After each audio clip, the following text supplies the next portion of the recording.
not supposed to talk on guard duty.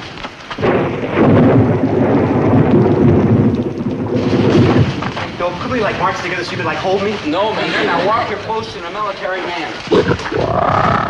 Don't you hear that? Yeah, it was pretty close. It's like cut out again. Halt! Who goes there? Advance and be recognized. Hey, Sergeant! Sergeant! What's going on here? Sergeant, I think we've trapped an enemy agent. Yeah, he came here to blow up America and destroy our freedom and liberty, which our forefathers fought and bled for. But he reckoned without the skill and daring of Private Maynard G. Krebs. Yeah, Private Dobie Gillis. Yeah, him too. Where is he? Yeah, in there.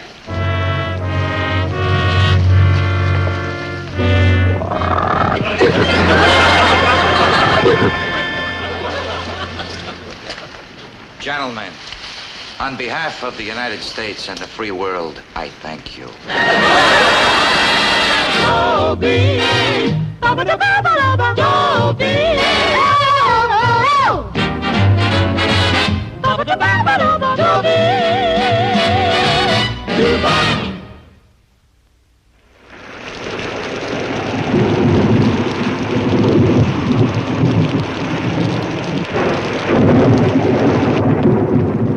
Now look, Sergeant. Yes, Nathan Hale. Oh, come on, Sergeant. What is it, Sergeant York? Be reasonable. It's a dark and stormy night. And on nights like this, your imagination plays tricks. Yeah, when the old lightning starts lightning, the old thunder starts thundering, you think you see all kinds of crazy things. Oh, yeah. You don't remember that dark and stormy night we caught a Martian? I don't think the sergeant wants to hear about that, Maynard.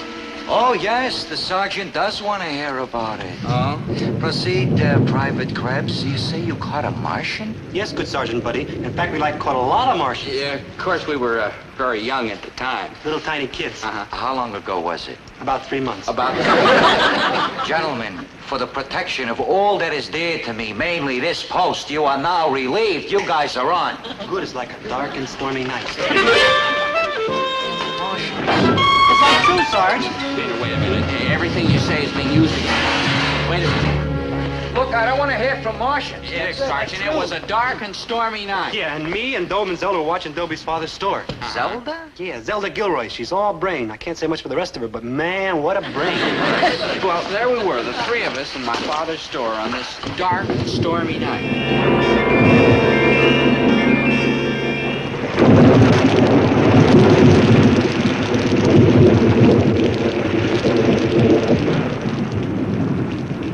Why don't we close the store? Nobody but a fish would come out to buy groceries on a night like this. We can't, Maynard. We promised Dad, remember? I mean, Mom and Dad are entitled to a night off once in a while. You're all heart, Dobie. Now cut that out. Can't help it, Dobie. I love you, and you love me too. When I wrinkle, you wrinkle back. Zelda, I've told you 1,000 times, it's only a reflex. Pish-posh. It's love. Where'd they go? Who? Your mom and dad. Oh, to the movies. Ooh, I wish I was down at the Bijou like your mom and dad. I'd be sitting eating my popcorn, so all settled down in one of them furry red seats, watching that great movie. What great movie? The Monster That Devoured Cleveland. Gas. Maynard, how many times have you seen The Monster That Devoured Cleveland? You mean this year? Maynard, have you ever seen any picture except the monster that devoured Cleveland? Like, of course. Like what? Like the son of the monster that devoured Cleveland.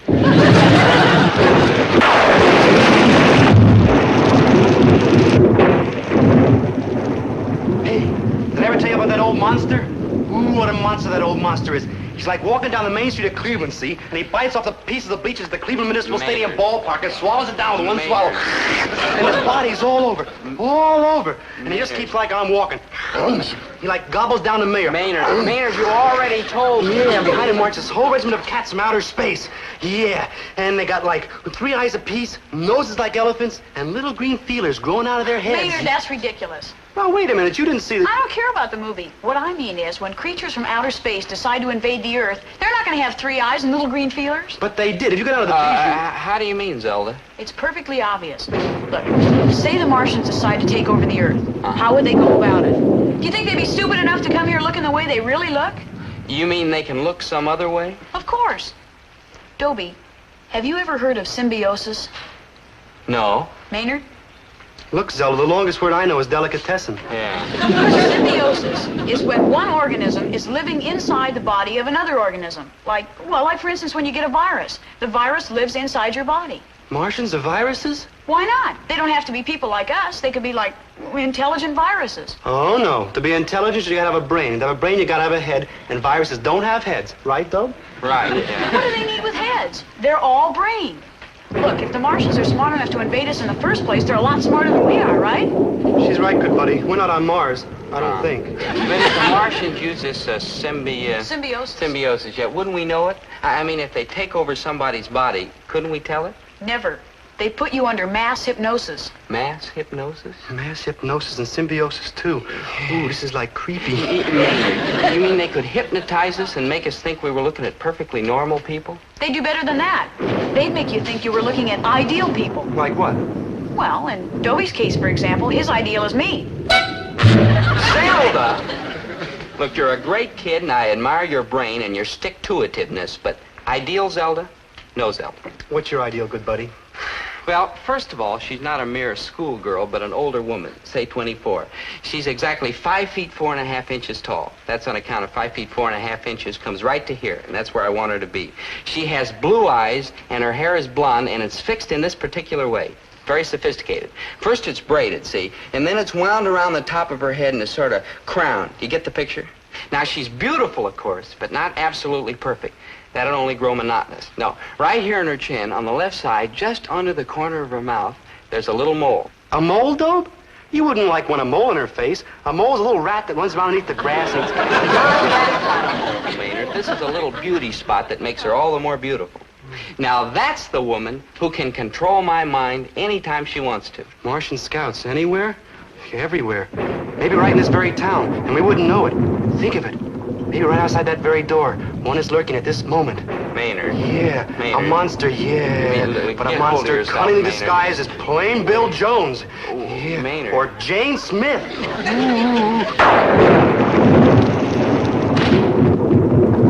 My name is Jane Smith. I want to use your telephone. Blue eyes, blonde hair wound around the top of her head, and a little mole.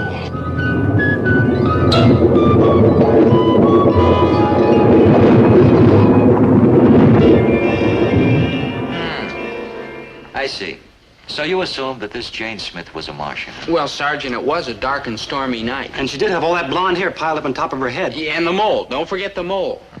This friend of yours, Zelda, the one with the giant brain, what did she say? Well, Now get hold of yourselves. This is just some silly coincidence. but I said, may I use your telephone? she's the one I was telling you about. Of course you can use the phone, Miss Smith. It's right behind you.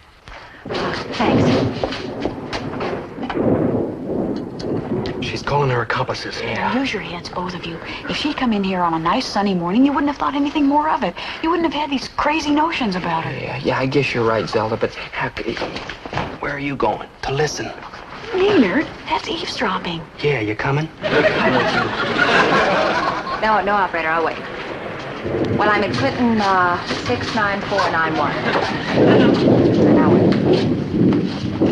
Hello, Chief. This is Jane Smith. I found the perfect spot for us to land. The town is just the right size, and the people are delicious. We can use all of them. I can get the others right away. Don't be ridiculous. Listen to her, Zelda. That's just the point. If she was coming here to destroy us, do you think she'd let us hear about it? What could we do? Did you dig that big leather bag she came in with? Probably full of death rays. Be quiet, Leslie. I'm in a little grocery store. Gillis. Yes, there's plenty of food. We could probably do some shooting, too. We're doomed. There's probably some very simple explanation. Sure there is. Symbiosis. Tell the others to meet me here in half an hour. Okay, Chief, I've got it. Everything will be ready by the time the second unit moves in. Meanwhile, I'll take a few shots around here. Bye-bye, Chief. I'm going for the law, small girl. I'm like entitled to police protection. I'm a taxpayer. Maynard, My you're- father is anyhow. Maynard, let's not be hasty. You don't be hasty. I'm getting down to the station house before that intelligent virus grabs me. Ooh, that mole. Did you see a rather large leather bag? With a lot of crazy gizmos sticking out of it? Yes. No. Oh, there it is. Let's see. What? You'll do as a subject. Ooh, the ray. Oh, no, I say no. Say me good, buddy. Wait. Oh, it's got me. Right. I'm like paralyzed, all but my mouth. What's the matter with you? Please let me go, miss. Think of my little old gray-haired mother. Think of my little old gray-haired father. He's even littler than my mother. Can I go, huh? Then I guess you can go. In fact, I wish you would. How about me, miss? How about me? No, you stay. I need you. What? Don't worry, Dobe. I'll get some help. But if I'm like too late, well... So you see, Sergeant, you can understand how Maynard and I got confused, can't you? In a word, no. It was a dark and stormy night. And she did have a mole on her chin. And how about that phone call? All that jazz about second unit and shooting in chief and all like that? Yeah, how would you figure that? Well, I'm not sure.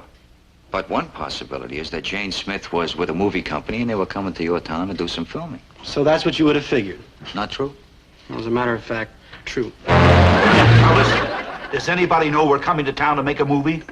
Fine. Don't breathe a word.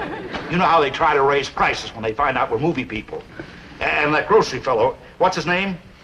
Gillis. Yeah, that's right, Gillis. Tell Gillis to make about 300 sandwiches. The boys from the second unit will be pretty hungry by the time they get there.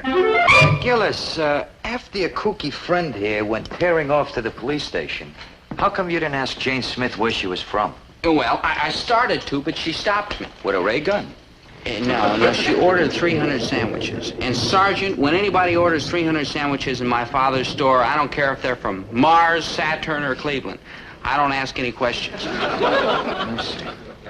Krebs, how come you didn't get straightened out when you got down to the police station? I might have, but somebody else got there ahead of me. Who? A little lost kid. Come on, kid, tell us your name, won't you? How are we gonna find out where you live if you won't tell us your name? I want to go home. We'll take you there if you'll tell us where you live. Now look, here's a nice map of the city. Now you just show us on which street... Wait a minute, that's no way to handle it, kid. Here, look, kid, look what we got for you. Here. Isn't this nice? Clancy and I found it in the park, didn't we, Clancy? There, a nice baseball... You don't like baseball, look, kid? Neither do I. Hey. Yeah, the space helmet. Oh, that's wonderful. Here, kid, put that on. There. Isn't that nice? That's more like it. All right, now, here. You take this ray gun. Clancy, cower in front of that table. What? We want to find out his name, don't I'm you? Cower. I'm Come cowering. on. I'm Okay. Hands up before I drill you. Don't shoot! Don't shoot! The ray gun. Don't shoot! Don't shoot! Don't run. Hit the ray gun.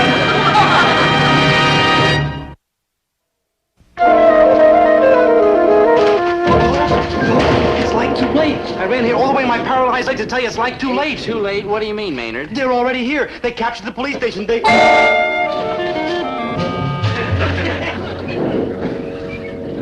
Come with me to the back of the store, Doe. I don't know what's the matter with you, Maynard, but I can't. I've got to make 300 sandwiches. 300 of them already here, and you're like feeding them. Come on, Doe. Can't you see? You gotta do it for your good buddy. Oh, all right. Excuse me for a minute, Miss Smith. My friend here's sorta... Nuts. Oh, Yeah. They've landed. They're down at the police station. I saw with my own eyes a small, undersized little monster with a green head. He was like spraying Chief Rosenblum with a ray gun. And Clancy, too, yeah. Death rays were flying all over the place. It was like horrible. Both Chief Rosenblum and Clancy were both like flapping around on the floor. Yeah, just like the mayor and the monster that devoured Cleveland. You mean you really... Oh, come on, Maynard. You gotta believe me, I'm telling you the truth. And where next? They're just getting started. But, gee, Maynard, I don't know what to think. Maynard, stop! Now, really, Dobie. But if Maynard saw What Maynard thinks he saw. Dobie, I'm beginning to wonder if you're really worth all the effort I put in on you. No, that's not true. You are. But you don't make it easy. Zelda, please. You're wrinkling and Martians are landing. Now, I want to talk to you alone. Okay, but if Maynard really saw what Maynard, he says he go saw... away. Down with Chief Rosenblum. Down with Chief Rosenblum. Oh, wait! Do you want to run the Gillis grocery forever? Yeah, go ahead, good buddy, just for a minute. You know how smart Zelda is. I don't think she's so... I am, and away.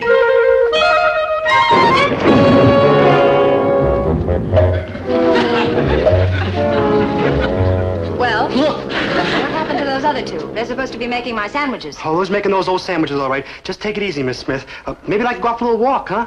In the rain? No, I don't want to go for a walk. I've got a lot on my mind. First unit, second unit, food, shelter, background shots. That's it. It is? I could take some shots of this store. Got the equipment in my bag. If only I had a dark room. A dark room? Oh, you know what I mean. A room with no light in it so I could expose my negatives. A room with no light? Exactly. I mean, we got a room that's, like, pretty dark. You have? In fact, it's very dark. You like to see it? I certainly would. You just follow me, and I'll show you. Oh, this is the room? Looks more like an icebox. An icebox. Don't be like silly. Like après-vous. Gee, Krebs, you're like a hero. While the rest of the world sleeps and your good buddies like on Opus Trolley, you and you alone are fighting the enemy. You locked Jane Smith in the freezer? It wasn't easy. She was a big, strong girl. Oh, I bet Gillis's mother and father loved that. Well, as a matter of fact, I kind of hold my mother and father responsible for the whole thing. If they hadn't picked this night to get playful. Them rats. Maynard. No offense, good buddy. You know your mother and father are aces in my book, but why couldn't they always act like dull and stodgy instead of cutting up like a bunch of performance seals? Oh, a great little movie you dragged me out to. The monster that devoured Cleveland. How silly can you get? Silly? I thought it was frightening. We mustn't let Dobie see it. Remember the nightmares that he had after he saw Dracula? He was 9 years old when he saw Dracula, and believe me, the monster that devoured Cleveland won't give him nightmares. It might give him a bellyache from laughing. Some monster. Oh, I've come to Earth to find a bride. Come, my pal Judy, you will be my wife. Take me, I am in your power. Come, my bride, we must devour, devour, devour.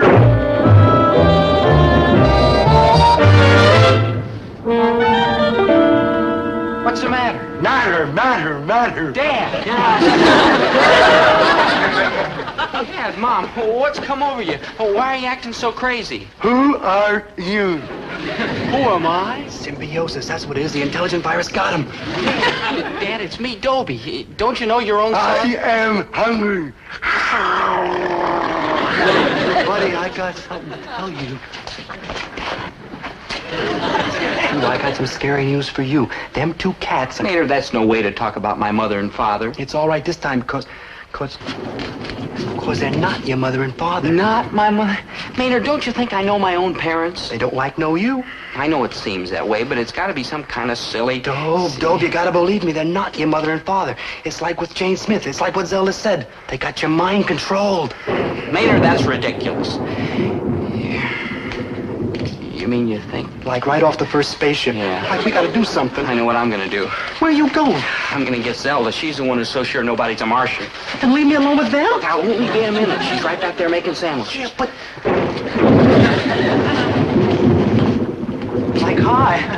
Food, the monster, food. Oh, enough of that, Herbert. You've scared the boys half to death.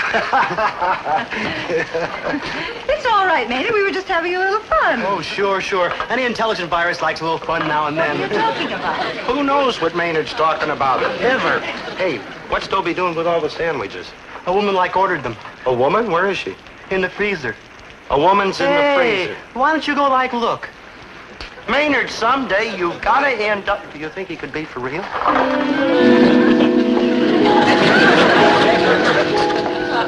There is a woman in the freezer. Did I just see you push my mother and father into the freezer? They're not your mother and father. You gotta remember that. They're intelligent viruses. Symbiosis, mass hypnosis. Look, I just talked to Zelda. Uh-huh. And she... what? I've been thinking about Zelda. Who's always telling us nobody's a Martian and we're like crazy? Zelda? Right. I say I saw a Martian like shooting up the police station. Who says I didn't? Zelda? Like, right. What are you driving at, Maynard? After all, Zelda Gilroy's a good friend of ours.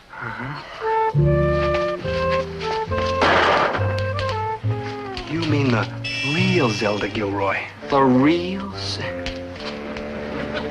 You mean Zelda Gilroy out there making 300 sandwiches, isn't? Any more Zelda Gilroy than you are. They just like sent her on to confuse us. Maynard, that sounds pretty crazy, but... Here, there she goes. Well, Miss Smith, I think we have enough sandwiches for the first unit ready. Where's Miss Smith? Zelda? What makes you so sure there aren't any Martians around here? Yeah. Because the whole idea is perfectly ridiculous. Now, where is Even Miss- if Maynard actually saw one at the police station. Maynard didn't see anything. Maynard is a nut. Maynard, You want to talk to not- Miss Smith? That's right? Right. Well, you can talk to her. She's in the freezer. In the freezer? Have you gone out of your mind? Well, if you're so sure she's not a Martian, why don't you go let her out? I most certainly will. Yeah, go let her out. Let her in. Yeah, what's the matter with you? 50 more for your fight. Oh, I know it sounds weird, Sergeant, but like we keep telling you, it was a dark and stormy night. And remember, the chick had a mole right in her chin. And how about the mysterious phone call she made? And how about the little cat with the space helmet and ray gun down at the police station? And how about my parents acting like a couple of characters out of Frankenstein? And how about them actor cats from Hollywood? What actor cats from Hollywood? Them actor cats Jane Smith was working with. But we thought they was intelligent viruses. The chick virus, she was like the leading lady. Started hollering about where was Jane Smith. They was all hollering. And this screwy-looking virus, the cameraman, it turned out, hollered about where they were going to shoot. Like shoot. The dope dragged me back and started to snow them viruses into getting into the icebox to find Jane Smith. Man, he showed them that even viruses can get snowed.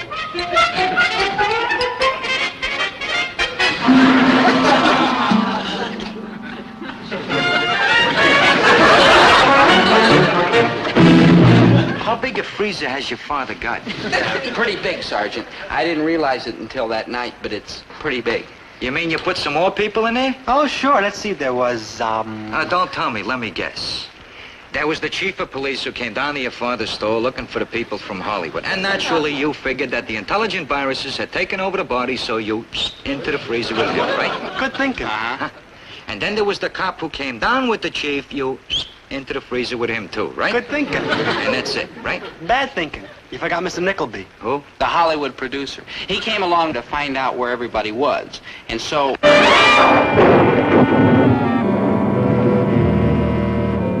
She frozen, Bloom. You're dead. Yeah, sure, I'm dead. Look, I haven't got time for any of your nonsense, Maynard Krebs. We're looking for 3 people, 2 men and a girl. Important associates of this gentleman here. But I saw that monster rubbing you out, Chief. He had his ray gun, and you and Clancy were squirming on the floor. Don't waste our time, Maynard. The town has a lot at stake. Who's this type, Chief? My time is money. He's just one of our local characters. Don't worry, sir. Dobie, where's your father? My father? Well, he's... Maynard says he saw you. I don't care what Maynard says he saw. We have word the 3 people we're looking for are here in the grocery, and we want to see them. This is important. Symbiosis. Massive hypnosis. We gotta act. Yeah. Will you 2 idiots stop muttering to each other and make some sense? We haven't got all day. Right this way, Chief. And you 2 gentlemen, too. Right here, Chief. Are you crazy? That's the door to the freezer. That's right. You said you wanted to talk to my father. Well, he's in there. In the freezer? In fact, they're all in there. What do you mean, all? I thought I knew some nuts in Hollywood, but you 2. He's right, Chief. They are in there. Dozens of them. What? Come on, help me get them out. Yeah, I'm right behind you. Now, tell me, having saved this country from this dread invasion, what did you do next? Call the Army, the Navy, or the Marines? Oh, no, Sergeant. We went right to the top. Hello, operator. Give me long distance. Who you like calling? Maynard, long distance? I want to place a call to Washington, D.C. That's right. The White House. Oh, good thinking, Dope. Yeah. Oh, and, reverse the charges.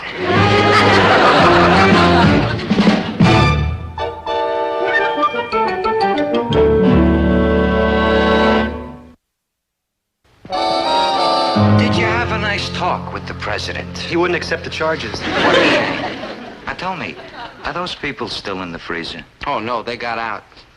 And I suppose you all had a nice laugh about the whole thing? Oh, I wouldn't say that. Me neither. Yeah, you gotta admit, that was a pretty good joke that was played on us. You know, it showed a lot of imagination, them thinking we were Martians and all that stuff there. There's some more hot coffee, anybody wants Gillis. it? I just happen to have a couple 100 more sandwiches around here. Gillis. Yes, Chief.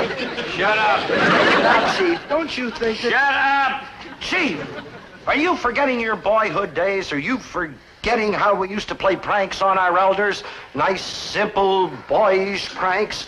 Oh, I'll admit it got pretty chilly in there, but after all, boys will be boys. Yeah, boys will be boys.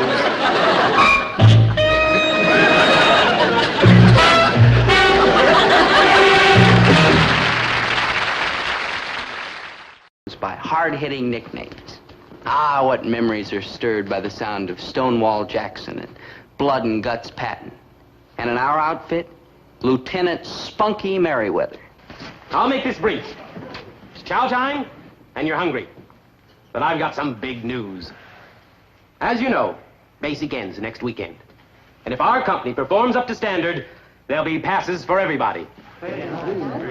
Now, the command has decided, and I'll admit to a modest role in the arrival at this decision, to designate the weekend as Parent Visiting Weekend.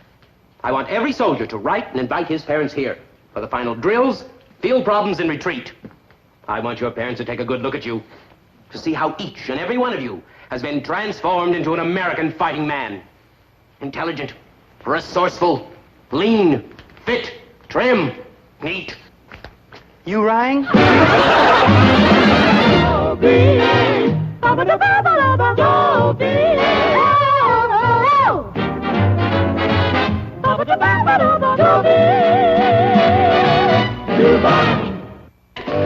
I wouldn't exactly call my friend Maynard G. Krebs a bad soldier. Yes, I would. That's exactly what I'd call him. But he's darn near through basic training now. A spooky thought in itself. And he and all the rest of us are getting excited about our graduation and parents visiting weekend. The parents are excited too, I'll bet. I mean, I wrote to Dad about it. Now imagine how happy he'll be when he gets my letter. Don't bother reading the boy's letter, Winnie. Let me guess. Herbert, really? Dear Mom and Dad, I am fine. How are you? As I am a little short of cash this week, please send me $25. Herbert, really? I'm wrong? Yes, you're wrong. All right, what does he say? Dear Mom and Dad, how are you? I am fine. As I am a little short of cash this week, could you send me $10? Oh, I'm sorry. I misjudged the boy. And that's not all. We're invited to visit him. Oh, I gotta take the cash up to him personally, huh? You weren't even listening. We're going up for Parents Visiting Weekend. And we're going to see the maneuvers, whatever they are, and watch him graduate from basic training. Watch him go through a mess of back-breaking training exercises, huh? Hey, that'll be fun. Seeing how the Army has turned soft, flabby boys into strong, hard, disciplined men. Oh, dear, you mean they've brutalized my baby? Taken the dimples out of those rosy cheeks, the sparkle out of those mischievous eyes. Winnie, it had to happen sometime. After all, he is no longer a baby learning soft, sweet, gentle things from his soft, sweet, gentle mother. If they've changed 1 inch of my baby, I'll clobber them. Winnie. I'll break every bone in their miserable bodies. Winnie. I'll pulverize them, the cowards. Winnie, it is only natural for a boy to suddenly grow up and become a man. Remember how it happened to me in WW2? It did? Well, of course it did. Well, if you say so, dear. Never mind the sarcasm. Wait till you see how it's happening to him. When you get down to camp, you're going to see what the Army has turned him into. I'll batter him. Winnie, you are going to see a man. Strong, hard, self-reliant, ready to face the toughest emergency, able to endure the most punishing hardships. Maynard, would you cut the fan? I'm getting a windburn. Hey, Dope, clue me about this Parents Visiting Weekend. Sure, Maynard. What do you want to know? Who's it for? Parents. Oh. What's it for? Visiting. Oh. When's it for? This weekend. Oh. Oh. Parents Visiting Weekend. That's how I got the name, though. Parents Visiting Weekend. You get it? Parents Visiting Weekend. Good thinking. That's like brilliant. I sure got it up here, huh, Dope? You sure have, Maynard. Yeah, and some people say I don't use my head. How come? The green-eyed monster. Where? Here, forget it. Never mind. Forget it, Maynard. Forget it. Boy, I can hardly wait to see Mom and Dad. Yeah, me too. Well, good. Then your folks are coming. I don't know. I didn't even invite them. Maynard, you just said you could hardly wait to see your Mom and Dad. No, I can hardly wait to see your Mom and Dad. They're like real human beings. Maynard. Your mom is anyhow. Look. Your father's kind of mean and rotten, and all the time hollering. No offense. No offense, Maynard. Yeah, but his heart's in the right place, and Yeah. he means good. Uh-huh. But it must be all Good. kind of scrunched around, because he comes out mean and rotten, and all the time hollering. Maynard, enough! Now, here. I want you to write to your folks this minute and invite them up for Parents Visiting Weekend. Dope, I don't like to write letters. Then phone them. I don't like to phone either. Maynard, at the moment, we happen to be out of carrier pigeons. I like wait. Right. Dear Sir or Madam. Maynard, they're your folks. Oh, yeah. Dear Mr. and Mrs. Krebs. You know, this will be great. After 8 weeks, I'm finally going to see my folks. Gee, it's been so long. I hope we won't treat each other like strangers. Hey, Dope, Yeah? How do you spell Krebs? So our preparations for Parents Visiting Weekend began. We wanted to impress our folks when they came up to visit, to let them know that the awkward, helpless little boys they said goodbye to a few weeks ago were now awkward, helpless little soldiers. We wanted to show them that we were tough and independent, able to do things by ourselves. 45, 46, 47, 48. Pretty good, huh, Sarge? Dandy. And you said this was going to be hard. Try it without your buddy, Gillis. You're kidding. Krebs, back off. Okay, Gillis. I see what you mean. As you were. Sergeant, I've got great news for you. Your squad has been chosen for the plum of the entire maneuvers. I'm proud of you, Sergeant. You mean, sir? Operation Xerxes. The secret mission? The 2-week special training? Suicidesville? Right. The Expendables. We hardly dared to hope. Well, that's it. Let's stay in line now. Toe the mark. Keep up to snuff. Stay on the ball. Stick with it. Keep our noses clean and give it the old try. It's your chances to be real heroes, men. So get rested up. This is going to be it. This is going to be it. I'll tell you what it's going to be. A headache. Our folks are coming up tomorrow. But instead of spending the whole weekend with them, we'll have to spend part of the time going through some mixed-up maneuvers. Doggone it. I love the Army, but why do they have to do things upside down and backwards?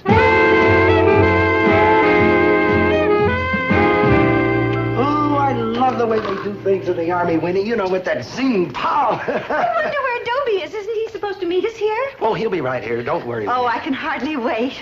You know, Herbert, this is really a very nice place. It's not at all primitive like I expected from what you told me. Oh, that's all on the surface. Underneath, there's still that iron discipline, rugged living conditions, back-breaking training exercises. Oh, ain't it great? You know, Herbert, from the way you talk, I get the impression that you really want Dobie to suffer. Well, the more hardships he's endured, the better it is for him. You know, the tougher the training, the stronger the soldier. That's why he'll be a little grim and tight-lipped, maybe even a little surly.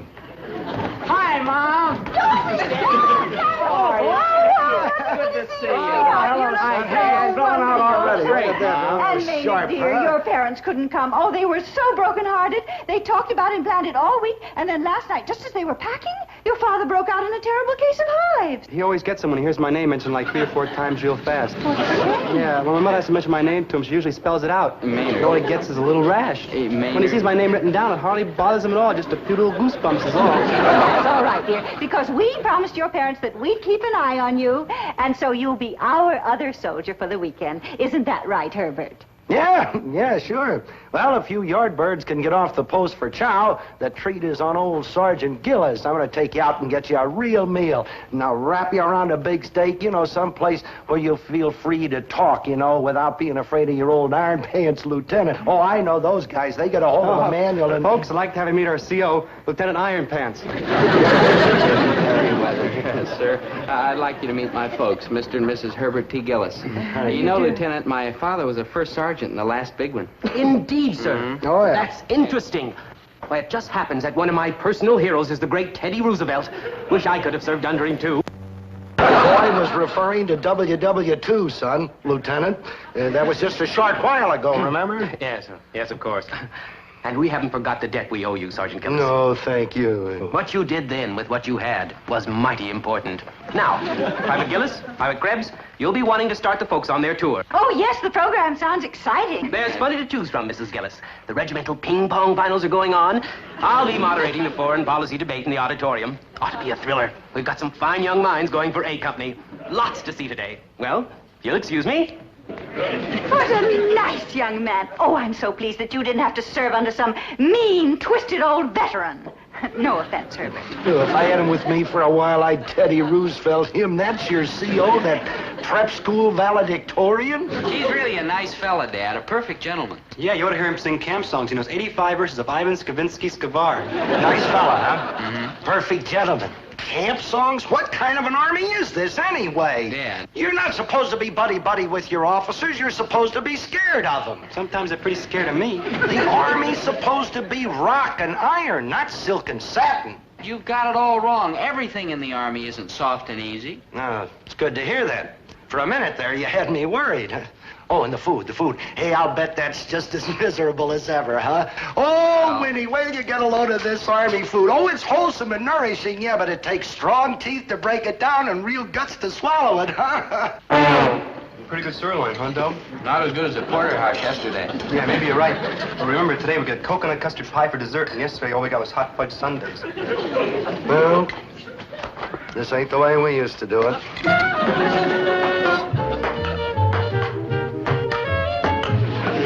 I bet we win the brigade ping pong title this year, huh? Yeah, I hope so. That'd mean 3-day passes for everybody. This ain't the way we used to do it. How do you do, ladies and gentlemen? And welcome to number 12 in our series of great debates. Our motto for today is, a thinking soldier is a happy soldier. As we all know, there's nothing like a good, sharp battle of wits to flex our lazy mental muscles. The topic for today is, resolved, that Mars should be an open planet. Phew, this ain't the way we used to do it.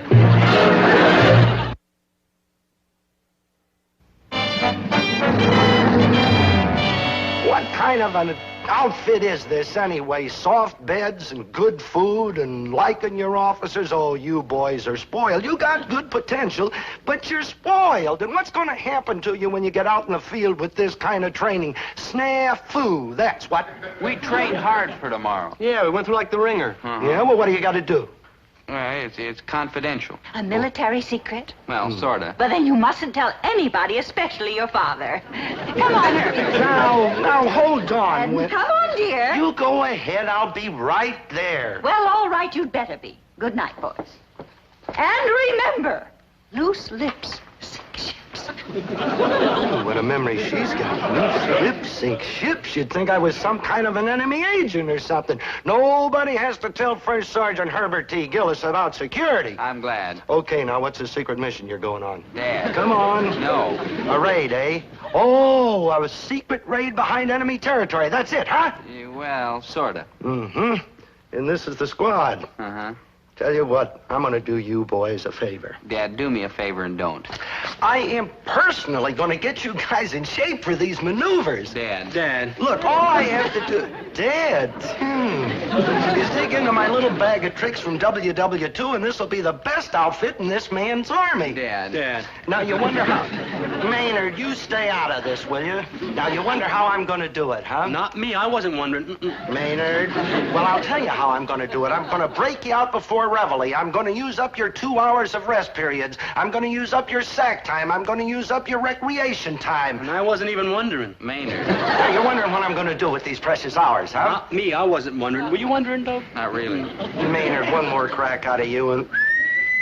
Well, the old Sarge, that's me. I'm going to teach you hand-to-hand combat, jungle warfare, how to survive, how to live. How to cut out. Let him go if he wants to, the slacker. We don't want any gold bricks in this outfit. Yo, Maynard's no slacker, Dad. He's as brave and full of fight as any man in this squad. I am? Sure you are. Sure I am. I am? Right. He'll stick with us no matter what. I will? Sure you will. I will.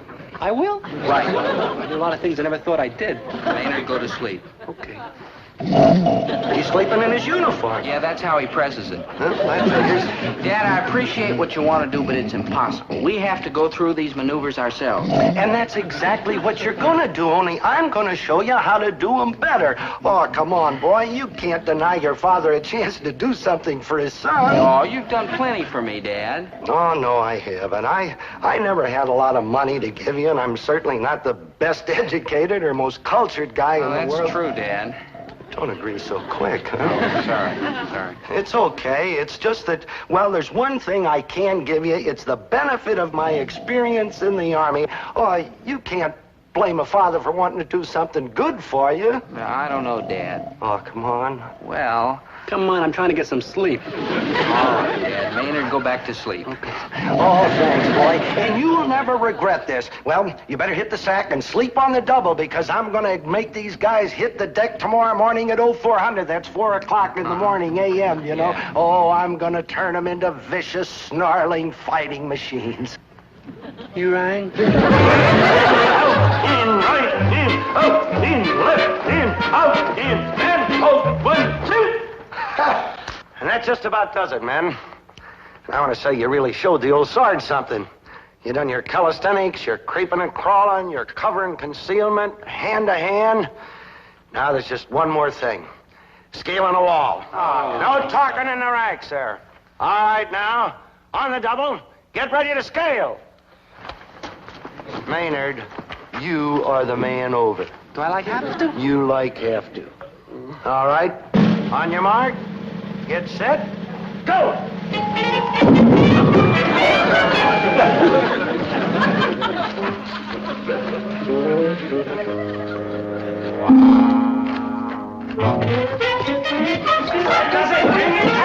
You're up. There you go. That was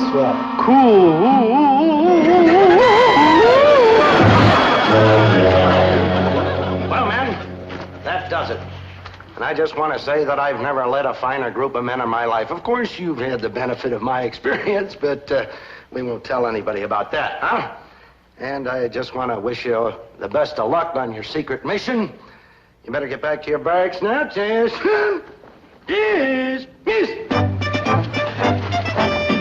Hey, Dad, come here.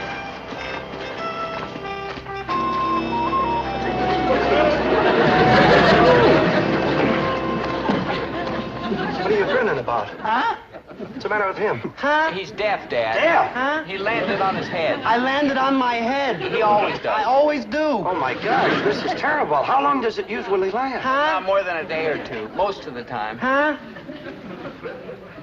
Listen, we got to get this guy to the medics. Yeah. Which way's the hospital? Go over that way. All right, now you take one arm, I'll take the other, and we'll lead him over. So. Hold! I know what you're saying. You say you're going to take me to the hospital. I'm not going because I'm part of the squad. And if I don't show up, the whole squad will be like grounded. But, Maynard, you can't come along. You can't even hear commands. Huh? Maynard, you got to go with us.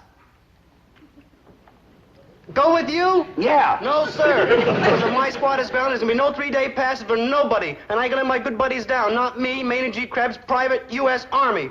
Third squad, attention, men. Report to the staging area on a double. Maneuvers begin at sunup. What are you guys listening to? You see, Maynard, you can't go. Huh? Toad, do you think we could find a replacement With for only a couple of minutes left, where are we going to find a replacement? I think I know where. If you're thinking what I think you're thinking, no offense, Dad, but no, you couldn't do it. Maynard, get out of those fatigues. Dad, this is a very tricky assignment. Maynard, get out of those fatigues. You guys earned this pass, and I'm not going to keep you from getting it. Dad, you don't know what you're getting into. I'm getting into Maynard's fatigues. That's what. Come on.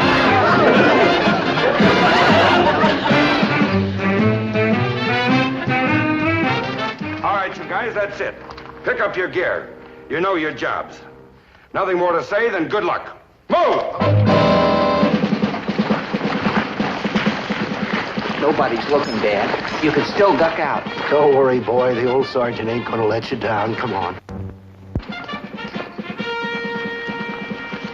Here, you see the start of Operation Xerxes. These men, your boys, are starting a mission which they've rehearsed for weeks. Now, let's get into the buses and proceed to the operational site for the dramatic conclusion.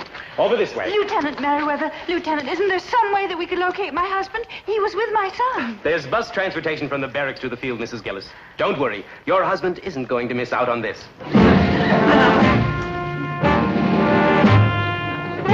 The airplane. What are we doing in an airplane? Dad, I've been trying to you tell guys got it soft. In my day, we had to slog our way over to the maneuver area. Oh, we were foot soldiers in those days, boy. Dad. Nowadays, they chauffeur you around in airplanes. Oh, this ain't the way we used to do it. Dad, listen. Oh, for goodness sake. What are you so nervous about? What's to be afraid of over a little airplane ride? Well, I flew over to Cleveland to see your grandmother last summer, and I wasn't nervous, not for 1 minute. Dad, will you listen? Check your gear! Gear. In my day, gear meant a big, heavy pack. Now it's a parachute. Oh, what a bunch of lily-livered pantyweights. Can't even take a little airplane ride without wearing a parachute. I flew all the way to Cleveland without one, and back, too. Dan, I give up. I'll say no more. Good. Because it's too late. Too late for what? Will you stop jabbering and calm down? You guys all set? You bet I am. And the old Sarge won't let you down, son. All right. We're over target. Stand up and hook up.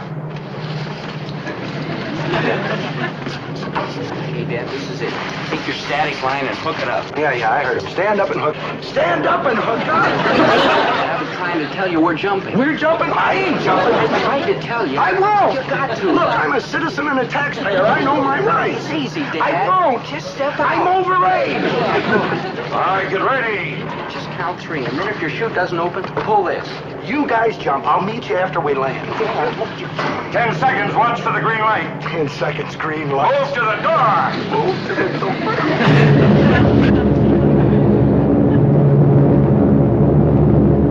Here they come. Your boys hitting the silk.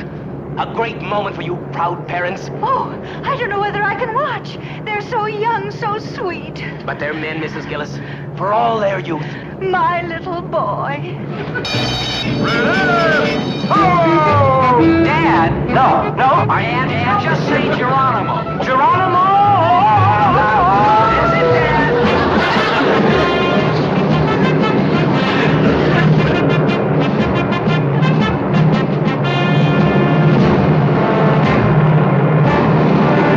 Here they come. Beautiful, isn't it?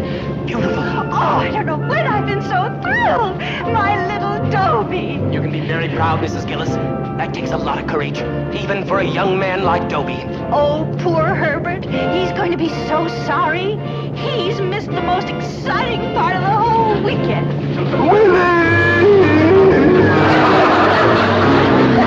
Parachute jumping may never be the same, but Dad finally got his feet back on the ground, and our squad got through maneuvers without anybody ever finding out that one of us was a slightly overaged ringer. Yep, Dad was a real hero, brave, fearless, and daring. And then he had to face Mom. Now, Winnie, I can explain. If it weren't for him, we all would have been scared to jump. Yeah? Yeah. It gave us courage to do what we were all afraid to do. Yes, I did. If anybody deserves congratulations, it's Dad. Oh, well, Mom, Dad was a real hero. No, I wouldn't say that. Nah, neither would I.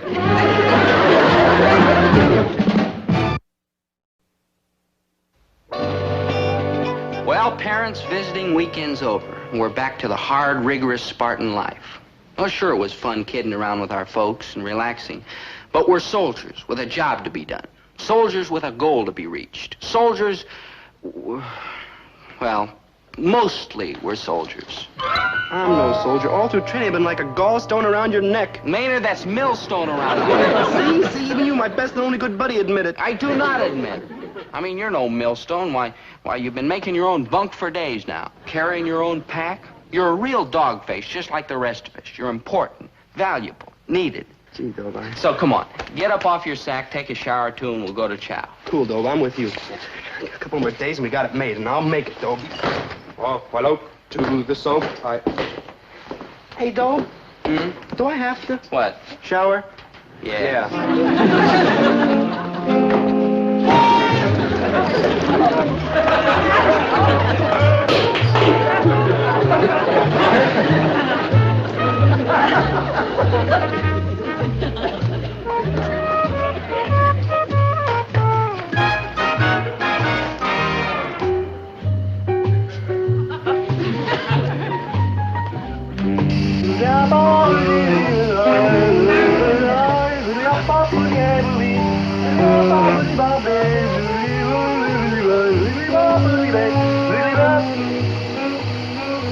Do I really have to? You really have to.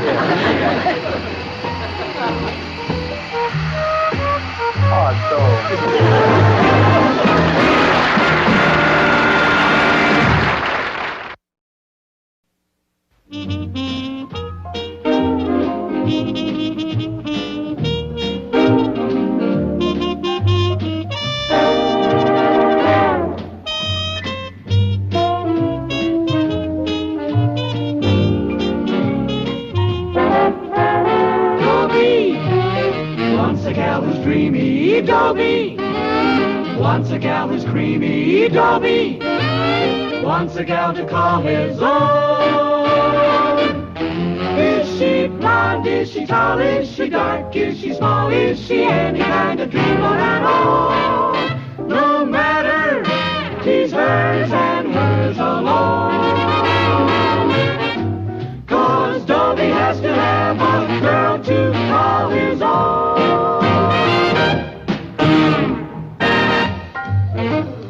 We're emotionally stable and realistic. Yeah. I knew the minute we met this morning. After all, we're both in school, so we'll have to plan our marriage carefully. Oh, you're right, you're right. Okay, now the way I see it is this: we need an income. You're right. We can't live on my allowance. I can't live on my allowance. You're right. We'll both have to make sacrifices. Oh, yes, Dobie, I'll sacrifice Good. as long as we can be together. Good, good. Now, it goes without saying that you'll have to quit school and get a job. Oh, yes.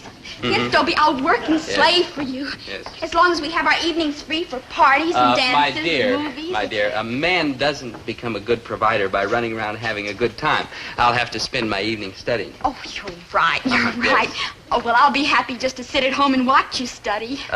No, my sweet. I have to study at Zelda Gilroy's house. I mean, who else can help me with my studies so that I can graduate with honors and be a good husband you're later? Right. You see? Well, go to Yes. Zelda's house. I don't care if I never see you as long as we can be together. Phyllis, dear, you're the cream in my coffee, the pearl in my oyster, the star in my heaven, Cease and desist.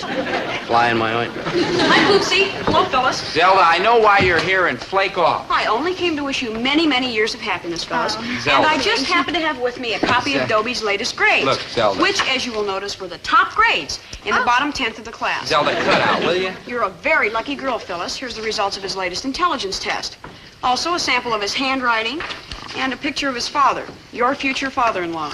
Dobie, this is your father? Well, yes. Yeah. That's an old picture.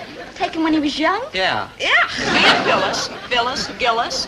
That will be your name, Phyllis Gillis. Well, what's Right. wrong with Phyllis You will be Gillis? married to the only man, may your union be blessed with many little events, the only man whose entire insides are upside down. Regardez his x-ray. Well, everything looks right to me. Oh, thank you, sister. Here, Phyllis, my That's love. for you. Ooh. Zelda, that was unprincipled, treacherous, foul, mean, contemptible, and low. Sure was, Poopsie, but I forgive you. Zelda!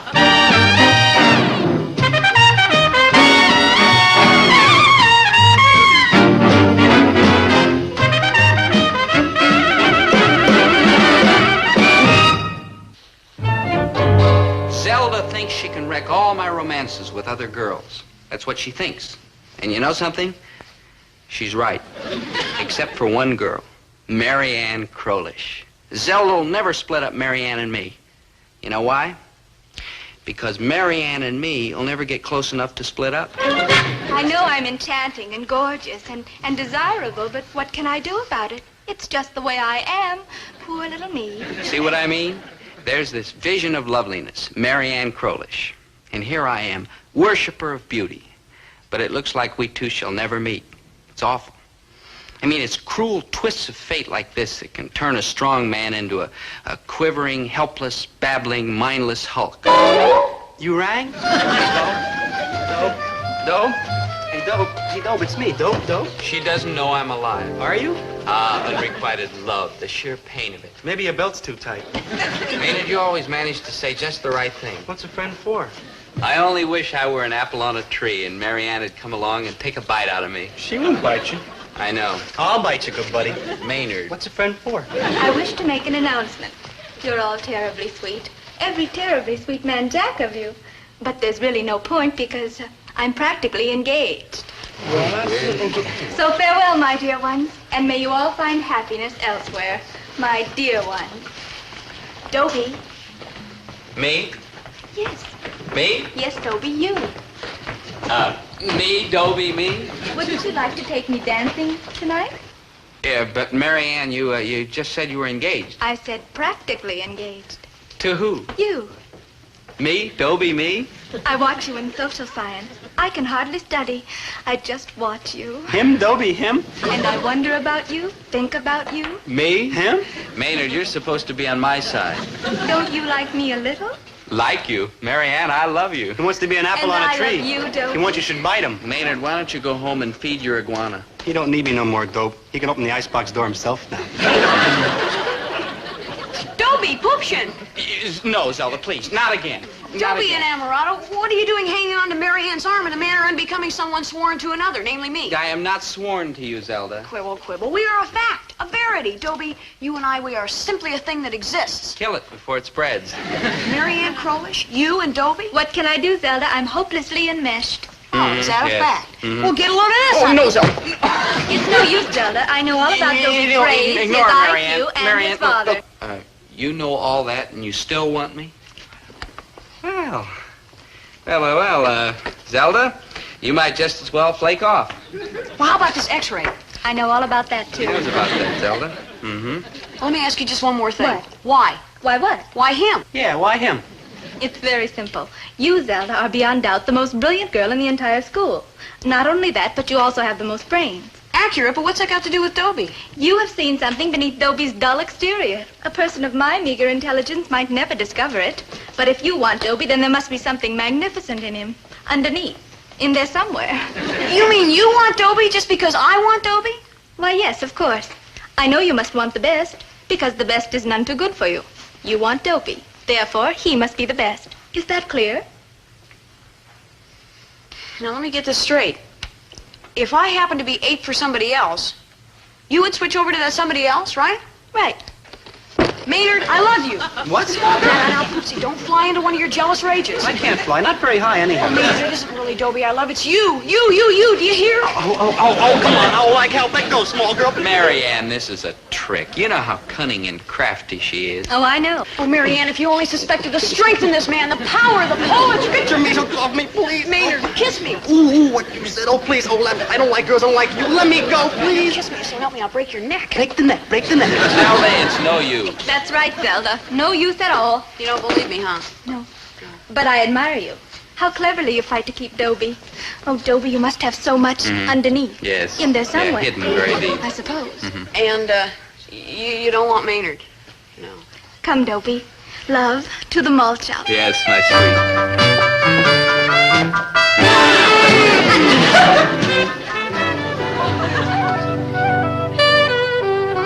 Well, here we are. Yep, here we are. Together. Together. For always and always? For always and... well, maybe. What's the matter? Don't you want to be with me always? More than life itself. But? Zelda, she's not going to give up, Marianne. She's going to keep trying to split us up. But what can she do? Whatever's required. Oh. We've got to be alert, Marianne. We've got to watch that Zelda every minute. What ho, pheasants? Maynard, that's peasants. Yeah. Listen, Dobe, I want to invite you out to my beach house in a couple of years. Beach house? Yeah, Dobe, that's a house that's like on the beach. I know. Yes, sir. Instead of living in one sloppy room like I do now, I'll be living in my beach house in 12 sloppy rooms. Maynard, where are you getting this beach house? I'm marrying into money, Dobe. Millions and millions. Marion. Maynard, I thought you hated women. I do, Dobe, but this ain't exactly a woman. It's more like a bank with a ponytail. Who is she? Zelda Gilroy. Zelda? She's got millions? Or what? Money, good boy. Look, I'll prove it. Here, look. This is just one of them. And there's millions more where this came from. Thank you. You see, Marianne, she's still trying to convince you that she and Maynard are hot items. She'll drop me and grab him. Ooh, is she rich, that Zeld? She owns 50% of her uncle's uranium plantation. Yeah, she's so tricky, she'll stop at nothing. Maybe she really does love Maynard. Oh, she does. She's giving me her share of the uranium. Maynard, she hasn't got any uranium. I saw it with my own eyes. She's got a sample in a tube. Maynard, you can't keep uranium in a tube. In a tin tube? Made out of tin? How do you know it was uranium? I saw it. In fact, I even smelled it. Uh-huh. And, what did this uranium smell like? Well, you won't believe it, Dobe, but it smelled exactly like toothpaste. I rest my case. Come, Marianne, my dear. Okay. So I lost the battle, but I'm gonna win the war, by George. I'll get you back, Dobie Gillis. Don't you worry. Dad, weren't you involved with another girl when you met Mom? Son, that's a question that deserves an honest answer. None of your cotton-picking business. I heard she jilted you. Who jilted me? The other girl. No, I met your mom, and then I jilted the other girl. Oh. Did she stay jilted? Well, son, it's a very sad tale. Poor girl went all to pieces, never did go over. Married some little guy on the rebound. Oh, she was a sad creature. And do you know, to this day, when I see her, she kind of drops her eyes and hides her face in the collar of her big mink coat and tells her chauffeur to drive on. Hi, Mrs. G, Mr. G. Dobie, dear, I just came over here to give you a sense of the historic crossroads at which you now stand. Now, I've got... Some diabolical plan is what you've got. Quiet. This is a moment of fateful decision. Yeah. Dobie, down one road lies romance. Romance. A girl with a gorgeous figure and a beautiful face who can give you absolutely nothing but a lot of bliss. Bliss, yes. And on the other road, you. True, but also fame, wealth, and power. Dobie, with your negative face and inoffensive personality and my brains, drive, and ambition, you could go right to the top. The top of what? Why, Herbert, that's no way to talk. You know that Dobie has the seeds of greatness in him. If he's got all these seeds rolling around in him, how come up till now we haven't seen one little blossom? I'm just stating the facts, sad though they may be. Give me one slice of evidence that he's ever going to be great, just one. I'll give you several. In the first place, he's your son. You can't miss, boy. You gotta Don't worry, I'll see to it that Dobie uses his tremendous potential. Why, Poopsie, with just very little effort, I can make you into a congressman. Good thinking, Zelda. Dobie could be a congressman. No question about it. I'll handle your public relations, write your speeches, project your image. Yeah. Congressman Gillis, a man who takes no stand on anything at any time, but with courage. If that's what it takes, just leave out the part about courage and he's a congressman right now. Can you doubt it? Dobie, look, say this, say, no comment. Go on, just say, no comment. Say it, boy. She'll be here all winter. Yeah, no comment. Did you hear him say that? Oh, there was such leadership in the way he said that. Dobie, you won't stop with the Congress. You'll go on and on, to the Senate. There's no stopping this boy. Absolutely. You will be a senator, Dobie. Say this, say, I deny the charges categorically. Go on, say that. I deny the charges categorically. Dobie, that was wonderful. There was such statesmanship in the way you said that. President. President? Absolutely. President Gillis. The It's White in the House, cards. yeah, Sure, you will be president, Dobie. Look, Wave to the multitudes. Zelda. Did you see the eloquence in that gesture? I saw it. It showed authority, love of fellow man, compassion, and a weak bicep. Well, what do you say, Mr. President? Mr. President, who? Ah, and here comes my first lady. Now, just a cotton-picking minute. If she's your first lady, who am I? Ambassador to the Antarctic. No, sir. I'm not putting you in the White House just so you can make her the first lady. I'm going to be the first lady. Zelda, Yes, my chief executive? I do not choose to run. Son, on behalf of the United States of America and the entire free world, thank you. You're welcome. Come, Mary Ann. Dobie! Now what? Look, Dobie, I know when I'm licked. I'll just fade out of the picture wishing you happiness and the best of luck. You wish us happiness? That's right. You mean you quit? That's right. No more tricks? That's right. You're lying, aren't you? That's right. Figured.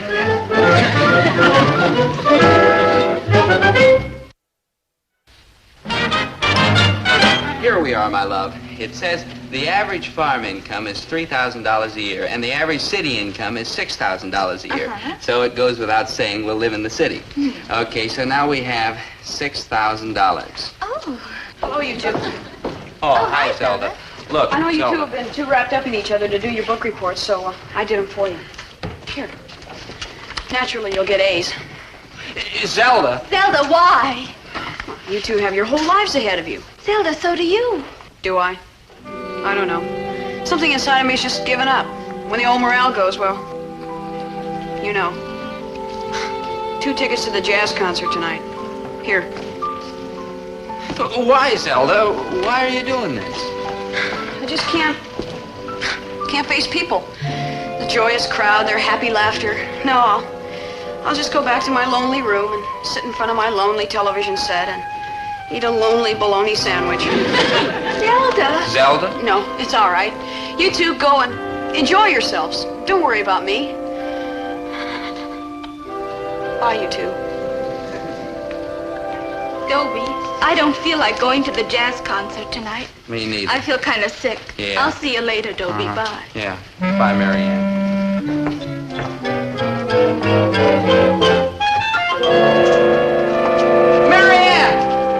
Mary Ann, come back. Come back, Mary Ann, my angel. Don't you see what's happening? That two-faced, double-tongued viper Zelda's doing it again. She's playing on our feelings. It's just another one of her shabby tricks. You're right. You know it, but you're still buying it? You're right.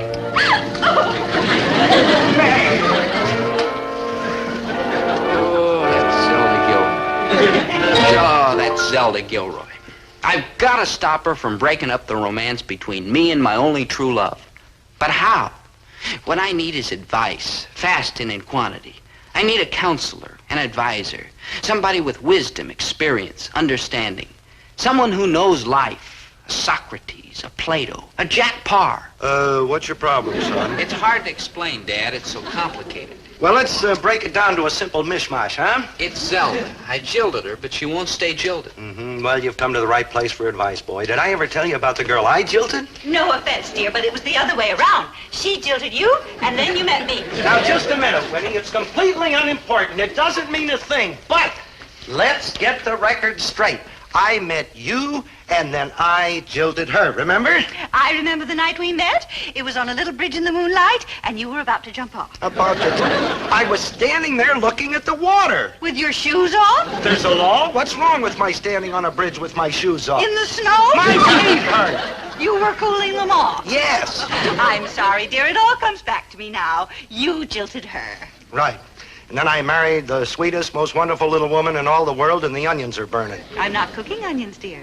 Winnie, maybe somebody snuck into your kitchen to cook onions? Oh, I get it. Man talk. Now, where were we? Oh, yes. How did I keep this jilted girl jilted? Yeah, Zelda hangs on like a summer cold. That's why I've got to know exactly what you said to get rid of the girl you jilted. And I am going to tell you exactly what I said. You see, I took the thoughtful, philosophic approach. Yeah. And I said, Yeah. Honey, that's the way the cookie crumbles. Hello, Gillis's Grocery. Oh, Zelda. Honey, that's the way the cookie crumbles. What? Any cookie. No, Zelda. Zelda, look, it's just a figure of... No, I don't want to rule Asia. Goodbye. See what happens? I jilt her and she unjilts. I don't want to pry, son, but just why do you want to jilt Zelda? Because I finally found the girl with whom I want to share my life. Share your life, huh? The last one shared about 45 minutes of it. Dad, please, I have a problem. You sure have, son, and I'm going to help you solve it. Oh, great. Now, hear me good, son. The way I see it is this. You got to take the bull by the horns. Direct action, huh? But look before you leap. Oh, bide my time, I see. On the other hand, he who hesitates is lost. Direct action, huh? But you go charging in there blindly and you foul up everything. Take it easy. Bide my time. In the world today, son, the race is to the swift. Direct action. That's it. But remember the tortoise and the hare. Take it easy. Bide my time. On the other hand, don't let the world pass you by. Direct action. Everything comes to him who waits. Dad? Yes, son. How can I thank you enough for all this wonderful advice? Oh, forget it, boy. After all, I can't leave you wealth or vast domains. All I can bequeath to you is a heritage of culture, richness of the mind. And these things are more valuable than gold. You're all heart, sir. I just hope our little talk has left you with something. Oh, it has, Dad. I learned that when you have a problem, figure it out yourself. Good thinking, son. Good thinking. Maynard, I got no time for small talk. Whoa, what? Maynard, have Dobie and Mary Ann been in yet? Nope. Are you sure? Like positive. They won't be out here till I pay for my soda. What's that got to do with Dobie? Who also lent me a quarter? You got a point. Now look, Maynard, when Dobie comes in with Mary Ann, I want you to make sure they sit at this table. Oh, no. Dobe's my good buddy, and I ain't having nothing to do with none of your low-down, sneaky schemes. Maynard. Look, give me one good reason why I should help you, a girl. All right, Maynard. Here's a quarter. Give me another good reason why I should help you, a girl. I will give you the best reason in the whole world, Maynard. You will help me because I am brighter and sharper and shrewder than you'll ever be. And so naturally, you will do exactly as I order you. Yeah, I gotta go along with that. That's better. And in the future, watch the back talk. Yes, Your Honor. Hey, Zeld, you know, you don't look like too good. Maynard, go. I mean, you look like you're crestfallen. And man, when you're crestfalls, you're like in big trouble. Maynard, peel off. Hey, I know how to cheer you up. I'll tell you a funny story. Maynard, hey, don't... Hey, did you hear the one about the two cats that rocking chair? Ooh, it's the funniest story I ever heard. how's it go again? Thanks, Maynard. I'm all cheered up. Yeah, and once on a very young show, there was a story about this tragic romance of the heart this woman had, see? And she threw herself into noble work and became a missionary and found true happiness in a leper colony. Maynard, if I get any more cheerful, I'll hit you over the head with this table. I know I'm not one. Good. Hey, Zeld, you wouldn't reconsider about that uranium, would you? Tell you what, Maynard. Meet me in front of the science building in 25 years. What time? Hey, they're coming. Okay, Maynard, now just make sure they sit at that table. All right, leave it to me. Don't you worry. It's in the bag. Yeah. Like hi, girl, like hi. Look, I saved a special table for you right I here. don't like that table. Neither do I. We'll sit over here. Oh, but this table's much better. It's right next to the window in case of parades, you know. Never mind. We'll take this one. Well, what would you like, Marianne, my love? I'll have a banana split with 2 scoops. Have 3 scoops. Eat, drink, and be...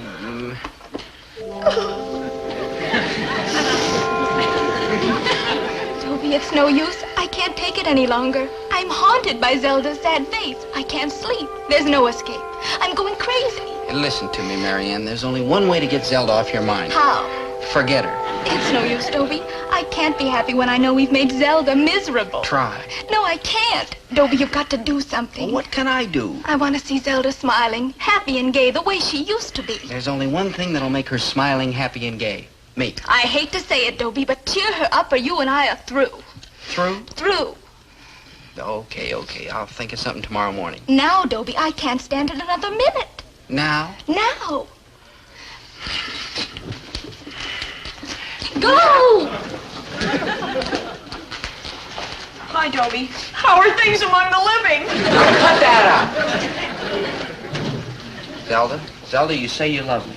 I do, Poopsie, I do, with all my great heaving heart. I don't believe you. You can't be serious. You know I love you. Prove it. How? By helping me hang on to Marianne. You gotta be kidding. See, I knew you didn't love me. But Dobie... But nothing. Love is when you care for the other person's happiness more than your own. And if you cared for my happiness, really cared, I do. really loved me, I do. you'd help me hang on to Marianne. Okay, Dobie, what do you want me to do? Well, for openers, let's see you smile. Smile? Smile, yeah. A big smile. Bigger. A really, really big, happy smile. I'm tearing my face. Now laugh. No, louder. Big, That's it. Ain't any fun. Jack it up, Zelda. Yeah. Zelda, you're a grand sport, and I thank you. From the bottom of my heart, I thank you. Not you, man. Zelda, you...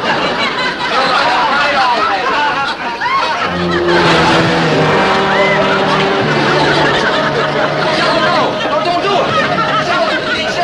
Oh, Dobie, it's too much. I can't take anymore. You'll have to forget about me. I just can't do this to Zelda. She'll always be between us. That's right. So goodbye. Forever. Yeah, Marianne. Hey, did you two hear about the 2 cats in the rocking? Let her go, Dobie. She's fickle. I'm the one for you. You'll never get away. She's right, Doug. You're stuck with her. You and me, Zelda, forever? For the rest of our lives, Poopsie, and then some. I guess there's no sense fighting it. It's fate. Dobie and Zelda. Zelda and Dobie. Immutable fate. You and me, no escape. None. It is written.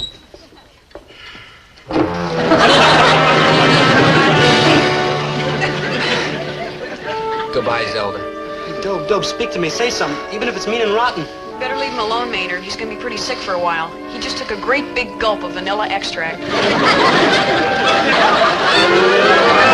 Zelda! Zelda, I'm poisoned with vanilla extract and you're wrinkled.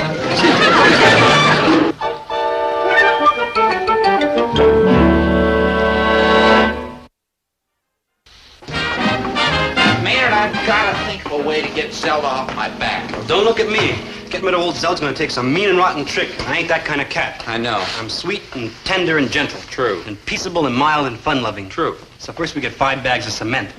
Cement? Yeah. We mix it up all nice and wet, and we call the Zeld and we say, "Hey, Zeld, how'd you like to see some nice wet cement?" Maynard. And when she shows up, Look. we give her a little nudge, and then she pops. Maynard. And then we take the whole block, put it in a packing crate, nail it up, and off to the river we zoom. Halt! How are you gonna get this block of cement to the river? We carry it. You 2 punies gonna carry that great big block of cement to the river? Too heavy, huh? Yep. Got any other ideas? Nope. So I'm stuck with you. Yep. Forever. Yep. Got any poison left?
Of the Anglo-Saxon judiciary system? No, I'm going to wait and catch it when the movie comes out. It's a textbook for this legal principles course I'm taking from Professor Brinkerhoff. Pretty wild, too. He says that the law protects everybody, no matter how tacky, lowly, shabby, worthless. You rang? Oh, hi, Maynard. You're early. And I've been earlier, except I had a slight delay. I know. You slipped and fell down on the streetcar tracks at 9th and Main. You're wrong, though. Now, Maynard, don't be silly. You know that every morning you slip on the streetcar tracks at 9th and Main. People set their watches by you. Not this morning, though. You slipped on the streetcar tracks at 8th and Main? I didn't slip on the streetcar tracks at all. Maynard, I'm proud of you. I fell down a manhole. Fell down a manhole? Sue him, Maynard. Sue him. Now, Dad. No, nothing. Weren't we just talking about that legal professor of yours over at the college, and he was saying that, what's his name? Yeah, Brinkerhoff. Yeah, well, he was saying that the law is the law for everybody, even 10-thumb knuckleheads like Maynard here, no offense. No offense, but who am I going to sue? The city. Oh, you're Joshing, ain't you, Mr. G? I love this city. I love its streets and alleys, its hills and valleys, its parks and sewers. This is my city. Now, hear me and hear me, good boy. If you're ever going to amount to anything, you have to think big. Never sue for anything less than $1 million. Take Fess Circle. Over in River Street? That's the guy. Got his foot caught in the door of a bus, sued the company for $1 million. Like, wow, and he got $1 million, huh? Well, not exactly. As it turned out, he had to give the bus company $16 for busting their door, but he got a miserable lawyer. Oh, if he'd have had a good lawyer, he'd have gotten a fortune. Like, wow, $1 million. Ooh, man, I'm like loaded. Diamond Jim. You rang? Before you start spending the money, you've got to prove that falling down the manhole was the city's fault. Sure it was. They dug it right in front of where I was walking, didn't they? Yes, Maynard. Was there any kind of warning sign in front of it? Just a little bitty one, and all it said was no trapping. I guess it must be the beaver season or something. No trapping. Yeah, and some dumbbell couldn't even spell. He put a lot of S's right in the middle. Yeah, Maynard, that was no trespassing, and you just lost your case. I didn't want to take any money from this dear city anyhow. No. I love this city. Sure, Maynard. Come on. I'll grab my books. I We'll want to go get to some school. gum. Good.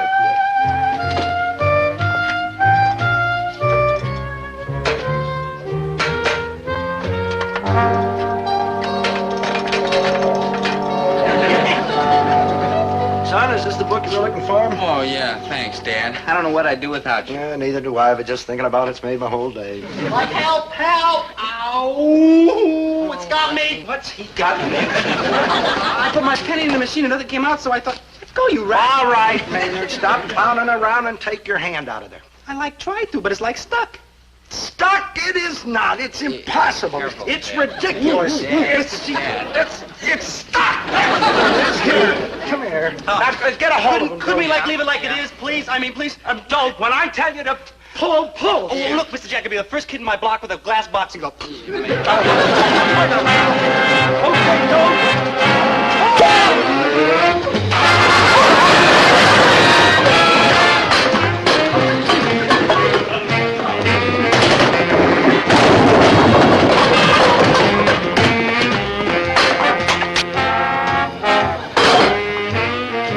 You all right, Maynard? Yeah, I'm like fine, Mr. G.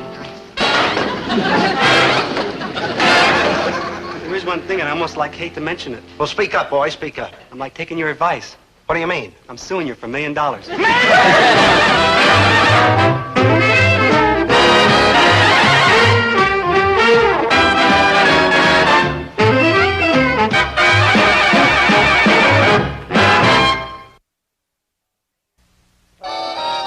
Maynard, sue my dad. Sweet, lovable, warm-hearted Maynard. That's too ridiculous to even think about. Oh, I know he said he was going to, but that wasn't Maynard. That was the pain speaking.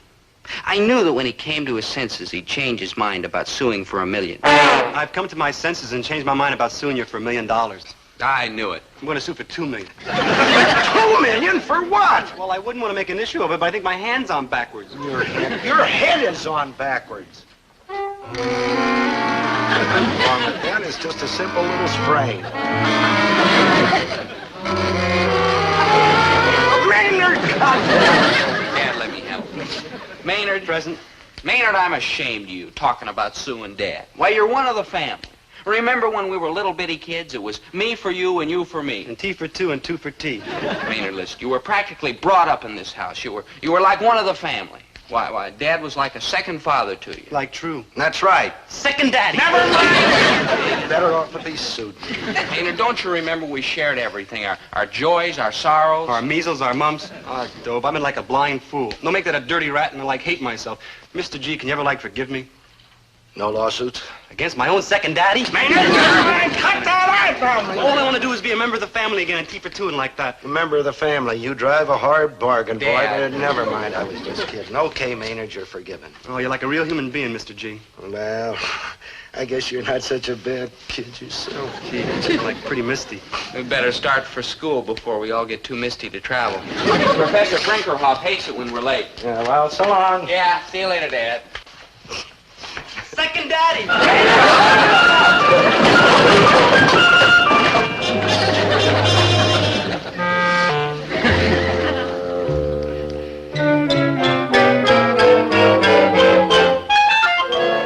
old fogey, that's what you think I am. You probably think the law courts are composed of a lot of old fogies blowing dust off a lot of musty books. But you're wrong. The law courts are battlefields for justice, and a good lawyer is a good fighter. He's in there punching all the time, fighting for the rights of the underdog, the poor, the meek, and the miserable. You rang?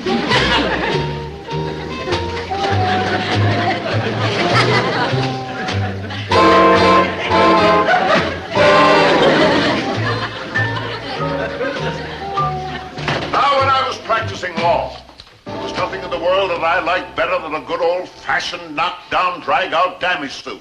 Hey, Dobe, look at the swinging bandage I got over at the infirmary. Not that a bandage. Infirmary?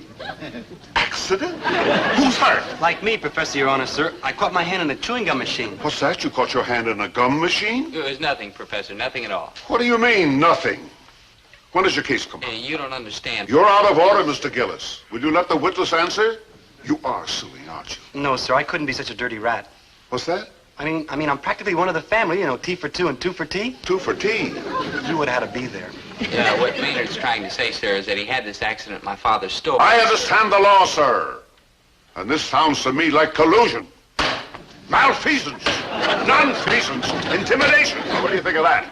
I plead guilty and throw myself on the mercy of the court. Don't send me to prison, like, please, please. Ridiculous, Mr. Krebs. You're the injured party. I am?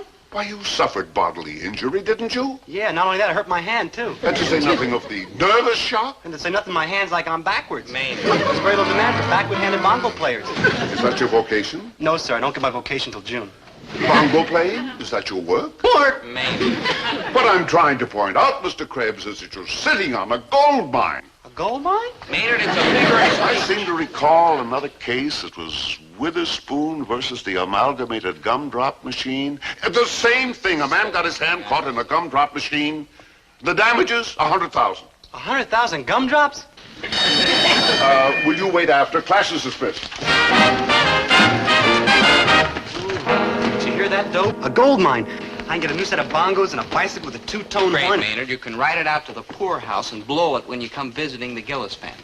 Poorhouse? I wouldn't let you go there. Maynard, you're sending us there. In my opinion, Mr. Krebs, you have an ironclad case. My suggestion to you is to sue them. Fight, boy. Fight. No, sir, Professor, Your Honor, sir. I couldn't do that to Mr. Gillis. You don't think Mr. Gillis has to pay those damages, do you? Well, I'm a little short myself, sir. Of course not. The insurance company pays the damages. Your father is insured, isn't he? Hey, wait a minute. Sure he is. Then your problems are over. Like, wait a minute. You want me to sue the insurance company? I can't do that. I love the insurance company. They got that nice new building downtown and a bench outside where I sit and wait for the bus, and they got a little pool full of goldfish. Oh, they're cute little goldfish, and they're all wiggling and gurgling. Mr. Krebs, you won't have to sue. In the first place, I think the insurance company will pay your claim without argument. Remember, insurance companies are only too happy to pay all just claims promptly and cheerfully. They're happy? Of course. Well, okay then, because that's what I want them to be, is happy, yeah. Well, I love that insurance company. Yeah. Did I tell you about the goldfish? They're all wiggling and gurgling. Yes. You've done that.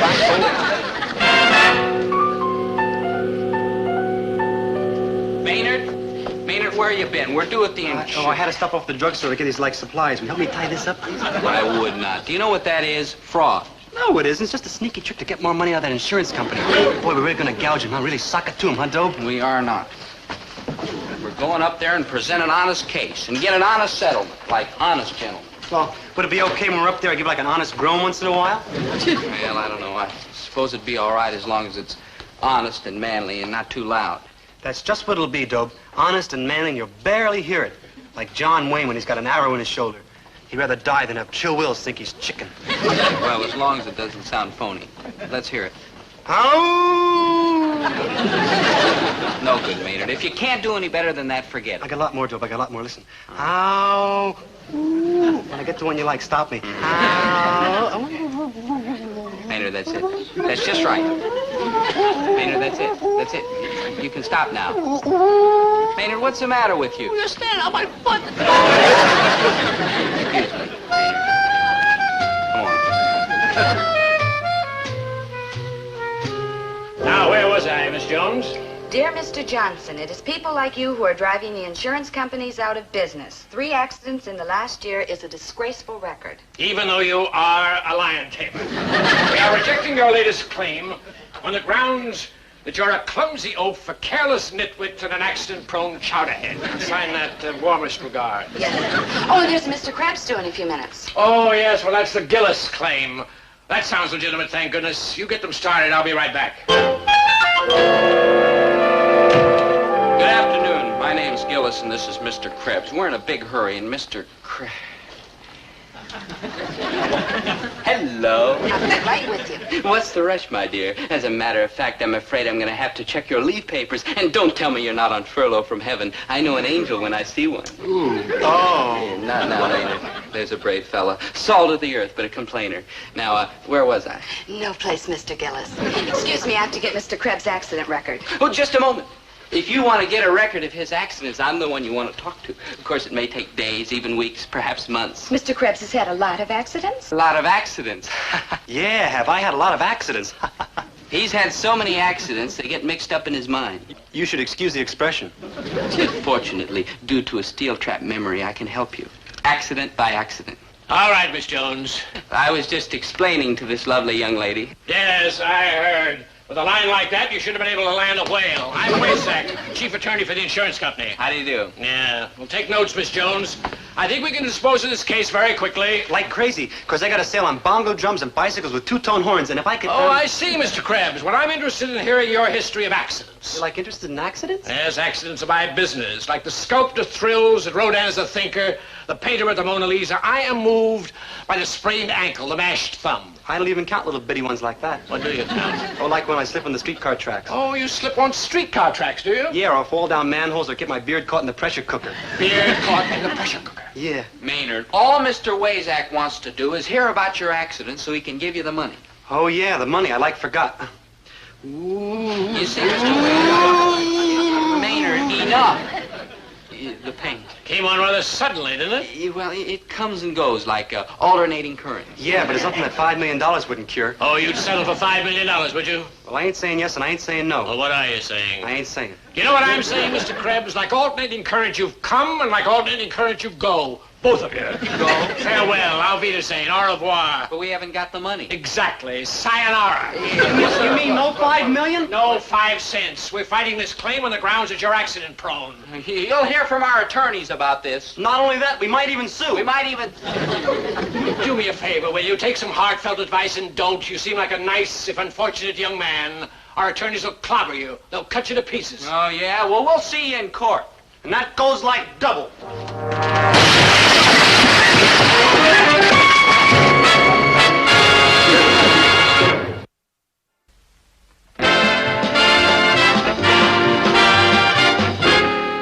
No, it's no use, Dope. Ever since this thing started, I can't sleep. I'm having nightmares. I'm nervous. I'm jumpy. Look out! Look out! A bomb! A bomb! Maynard! Maynard, it was just a baseball.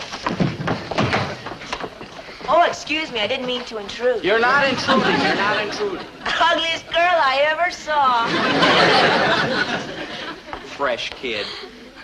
Do you mind? Do you mind, please? Excuse us.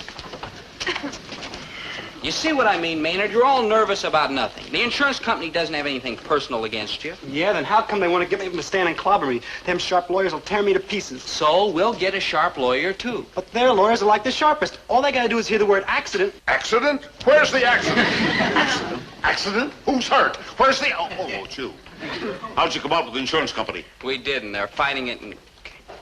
Hey, wait a minute. Hey, how about you handling the case? Oh, no. It's been 20 years since I practiced law. I'm a teacher now. On what basis are they refusing payment? They said I was an accidental prune. Maynard, that's accident prone. Their defense is accident prone? Yes, sir. Well, I'll take the case. We're as good as in. They're basing their defense on a lot of mumbo-jumbo. Maynard, we're in. They'll never clobber you with Professor Brinkerhoff handling the case. Yeah, I can hear that two-tone bicycle horn now. Why, we can't lose. All we have to do is be sure he makes a good presentation in the courtroom. All he has to do is look bright and sharp and alert and intelligent, and we're dead. All we have to do now is to depend on the fact that there's no such thing as accident prone. I'll buy that. What? There's no such thing as accident prone. I'll buy that. There's no such thing. Accident prone? Exactly. That's why we're taking this case to court. Court for what? We take all these simple nuisance cases to court. Well, I'd be the first one to agree that Maynard's pretty simple and he's also a nuisance, but why make a federal case out of it? Because it's my duty as an employee and a loyal American to fight these unwarranted claims. I don't care. He is a sweet, lovable, warm-hearted kid. So he got his hand caught in the gum machine. How much is it going to cost you for a little sprain? How much? I'll tell you how much it's going to cost. Let me see now here. Sprain, elbow, ankle, shoulder. Oh, here we are. Sprained wrist. All right, how much? Oh, running a lot of money, Gillis. No, cheapskate. Oh, this Grebs is a clumsy oaf, and he doesn't deserve a cent. Money doesn't grow on trees, you know. He is a sweet, lovable, warm-hearted kid, and he ought to get a chunk of dough. Well, why don't you give it to him, then? Me? Money don't grow on trees. You were just saying that we were a bunch of cheapskates. Now, listen, Buster. How much would it cost me to give you a punch right in the nose? Just a minute. Pinch, punch. Oh, here we are, punch in the nose. Were you planning to blacken both eyes? What's that got to do with it? We're running a special. I'll see you in court tomorrow morning at 9 o'clock. You're darn tootin' you will, because I intend to be there and see that Maynard gets everything that's coming to him. Well, the trial started at 9 sharp, and by 9:01, things weren't looking too red-hot for Maynard. Now, as I understand it, you're the local druggist, Mr. Fortescue. I was. Retired last week. Retired on what? On the money I made selling bandages and iodine to Maynard G. Krebs then. More accidents than any kid I ever saw. That was bad enough, but it got worse when they called in this representative from the Red Cross. Yes, we on the Executive Council of the Red Cross have long been aware of the existence of Maynard G. Krebs. In fact, and I don't think I'm speaking prematurely, we are seriously considering declaring him a permanent disaster area. And then to make it worse, they called on our old high school physical education teacher. That really hurt. Coach, we'd like to find out something about the physical coordination of Maynard G. Krebs. Coordination? What I want to know is, how did Maynard make out on the athletic field? Well, that's kind of hard to say, because in 4 years, Maynard never got as far as the athletic field. He always managed to slip and fall down in the locker room. Your Honor, it seems quite clear that Maynard G. Krebs is not entitled to any damages on the grounds that he is obviously guilty of gross contributory negligence. He is absolutely uncoordinated and completely accident-prone. He slips, falls, trips, and breaks things constantly. We rest our case. I'm sorry about all this hullabaloo, Maynard. If I had my way, they'd just pay you off and forget the whole thing. You're all heart, Mr. G. Well, you're a pretty sweet, lovable, warm-hearted kid yourself, and I'm not going to sit here while they clobber you. Well, where are you going to sit while they clobber me? I could, like, sit here because I got to go up there and be a witness. Maynard, the word is witness, but you may be right. Now, listen, this is the way we're going to handle it. While you're up there telling your story, I'm going to be down here agreeing. But you're supposed to be on the insurance company side. That's just it. I'm supposed to be on the insurance company side, but when that judge hears me agreeing with everything you say, he's got to know you're on the up and up and give you every penny that's coming to you. You're like a real human being, Mr. G. May it please the court. The first witness I would like to call is the plaintiff, Mr. Maynard G. Krebs. Will you take the stand, please? Witness is sworn. You may proceed. Now, Your Honor, I intend to prove that everything my friend, the learned counselor, has said is a lot of hogwash. I will prove that Maynard G. Krebs, the plaintiff, is utterly blameless in this matter and should be awarded the full amount of damages. Now, Mr. Krebs, will you describe what happened on the morning in question? I went into Mr. Gillis's grocery store and put a penny in the gum machine. That's right. That's just what he did. And what was the condition of the gum machine? It was like busted. That's right. It was busted. Couldn't get the gum out. And will you describe the condition of Mr. Gillis's grocery store? No offense, but it's like a death trap. That's right. It's just like a... What did he say? Would you care to elaborate on that statement? I mean, it's like a sloppy mess, and things are always like falling down on people, and the floors are scrounged, and plaster's like flaking off the wall. Now, just a darn minute. Order in the court. Just a darn doggone minute, man. Order. Man, every time a customer goes in there, he's like taking his life in his hands. It's like a real mess. Your Honor, you gonna let this... Order in the court. Mr. Gillis, I warn you. Go ahead. Now, when you placed your hand in the gum machine, did Mr. Gillis at any time inform you or warned you that this was dangerous? No, he just... Warn him? How did I know what he was up to? He's practically nothing but a shoplifter around the place anyway. Mr. Gillis! All he does is bum food and break things, and what right has he got to sue for a lot of money? He just runs around in an old dirty T-shirt and plays the bongo. That's exactly my point, Your Honor. When the only pleasure that a pathetic creature like the plaintiff can look forward to in life is playing the bongo. And when he's injured, what's left? Therefore, I urge that the court award him substantial damages. We rest our case. Very well.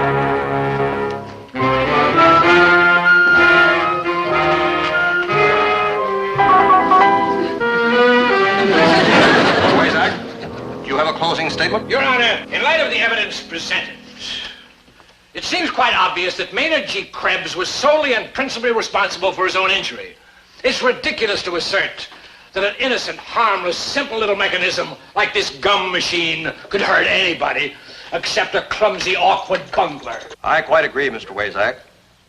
Help! Mr. Wayzak.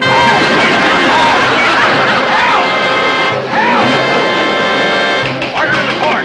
Order in the court! Order!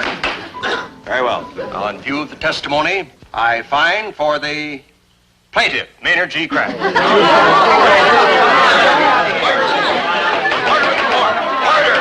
Now then, as to the amount of damages. It is my opinion that in view of the amount of income lost, in consideration of the anxiety and anguish, both mental and physical, plus the value of Mr. Krebs's time, that the amount of damages shall be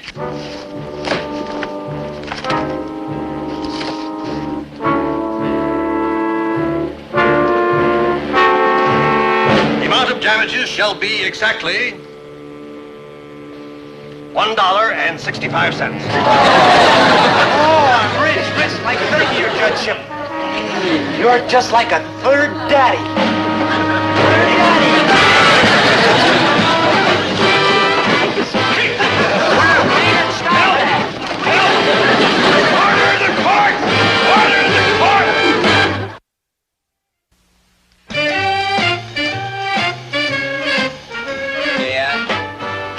Maynard has something he wants to say to us. Oh, the ingrate returns, huh? Aren't you afraid to walk in here, Maynard? Kind of taking your life in your hands, ain't you? Ain't you afraid this groundsy old floor will fall right out from underneath you, the ceiling will flake off? And Dad, Maynard's sorry. Yeah, I don't know what came over me. I guess it was modest greed. Can you ever, like, forgive me, Mr. G? Well, I guess it was no great harm done, but... No hard feelings? Likewise. Incidentally, I've got the gum machine fixed now so that even you can operate it. Be my guest. Can I have a penny? Gee, thanks, Dad. It means a lot to me that Maynard's a member of the family again. Well, a very distant member, but... Yeah. Mr. G, like help?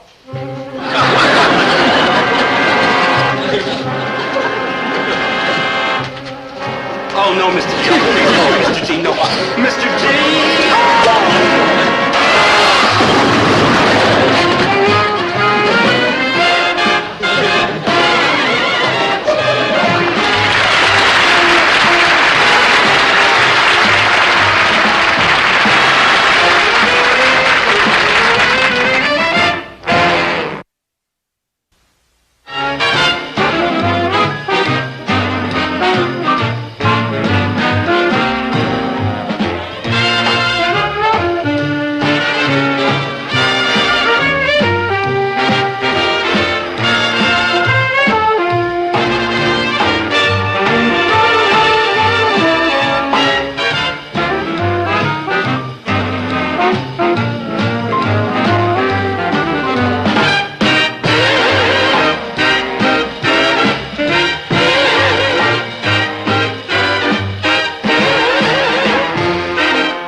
You're in a classroom. So what? I love you in a classroom. I love you anywhere. I love you indoors, outdoors, upstairs, downstairs, backwards, forwards. I love you. Zelda. How come? How come what? How come you love him? He don't love you. He will. I'll get him yet. So what do you have when you get him? I mean, he's kind of puny, ain't too bright, and he'll be bald before he's 30. Thanks a lot. Like what? Don't you understand, Maynard? That's exactly why I love him. I mean, he's weak and bewildered and helpless. He needs me to guide his faltering feet. Zelda, please, won't you get off my back? Never, Poopsie. I'm going to straighten you out, and we'll be married and live in a split-level house with a big green lawn and rhododendron bushes, and we'll have 3 little children, 2 boys and a girl. And I shall send each of them a silver spoon for his christening. But right now, I should like to begin the class, provided, of course, you have no objections. I do. I got, like, lots of objections. Yes, Mr. Krebs, I'm sure you do. Let us press on. Arnold, prepare the mice. All right, here, my young barbarians, is a maze. Please gather around. At that end of the maze is a little box of cheese. And right here, I'm going to have Arnold put one of the mice. Well, this is BF 436. BF for bright female. See how well she runs. Without pauses, without errors. This bright little creature makes her way right to the cheese. Very fine, my little beauty. Very intelligent. Now here, we have another white mouse. But this, you might say, is a mouse of a different color. Now this one is DM 108. See how he hesitates, how he fumbles, retraces his steps. Now you know why we call him DM for dull male. Now, class, what does this experiment prove? That mice like cheese. Brilliant. Oh, Mr. Gillis. It proves some mice are dumber than others. But why? Now, that is the question. Why? And the answer is heredity. You see, one mouse has been bred for intelligence, the other one for stupidity. We've controlled these laboratory animals for generations through selective mating. Well, he said. You mean for one mouse you picked a bright mother and father, and for the other one you picked a dumb mother and father? No, we went further back than that. We picked their grandparents as well as their great-grandparents, and you can see the results. It works the same with any other species, not only mice. Yes, it works particularly well on people. For example, in the Osborne family, 4 generations, we have been picking our ancestors very, very carefully. Well, just look at me. Yeah, I think somebody goofed. I shock you, a low-born person. Well, that's why dumb dogs have dumb pups, and dumb cats have dumb kittens, and dumb parents have dumb children. It's called the heredity factor. Well, what's the matter, Mr. Gillis? I've never seen you looking like that before. I just got a brilliant idea. No wonder I've never seen you looking like that before.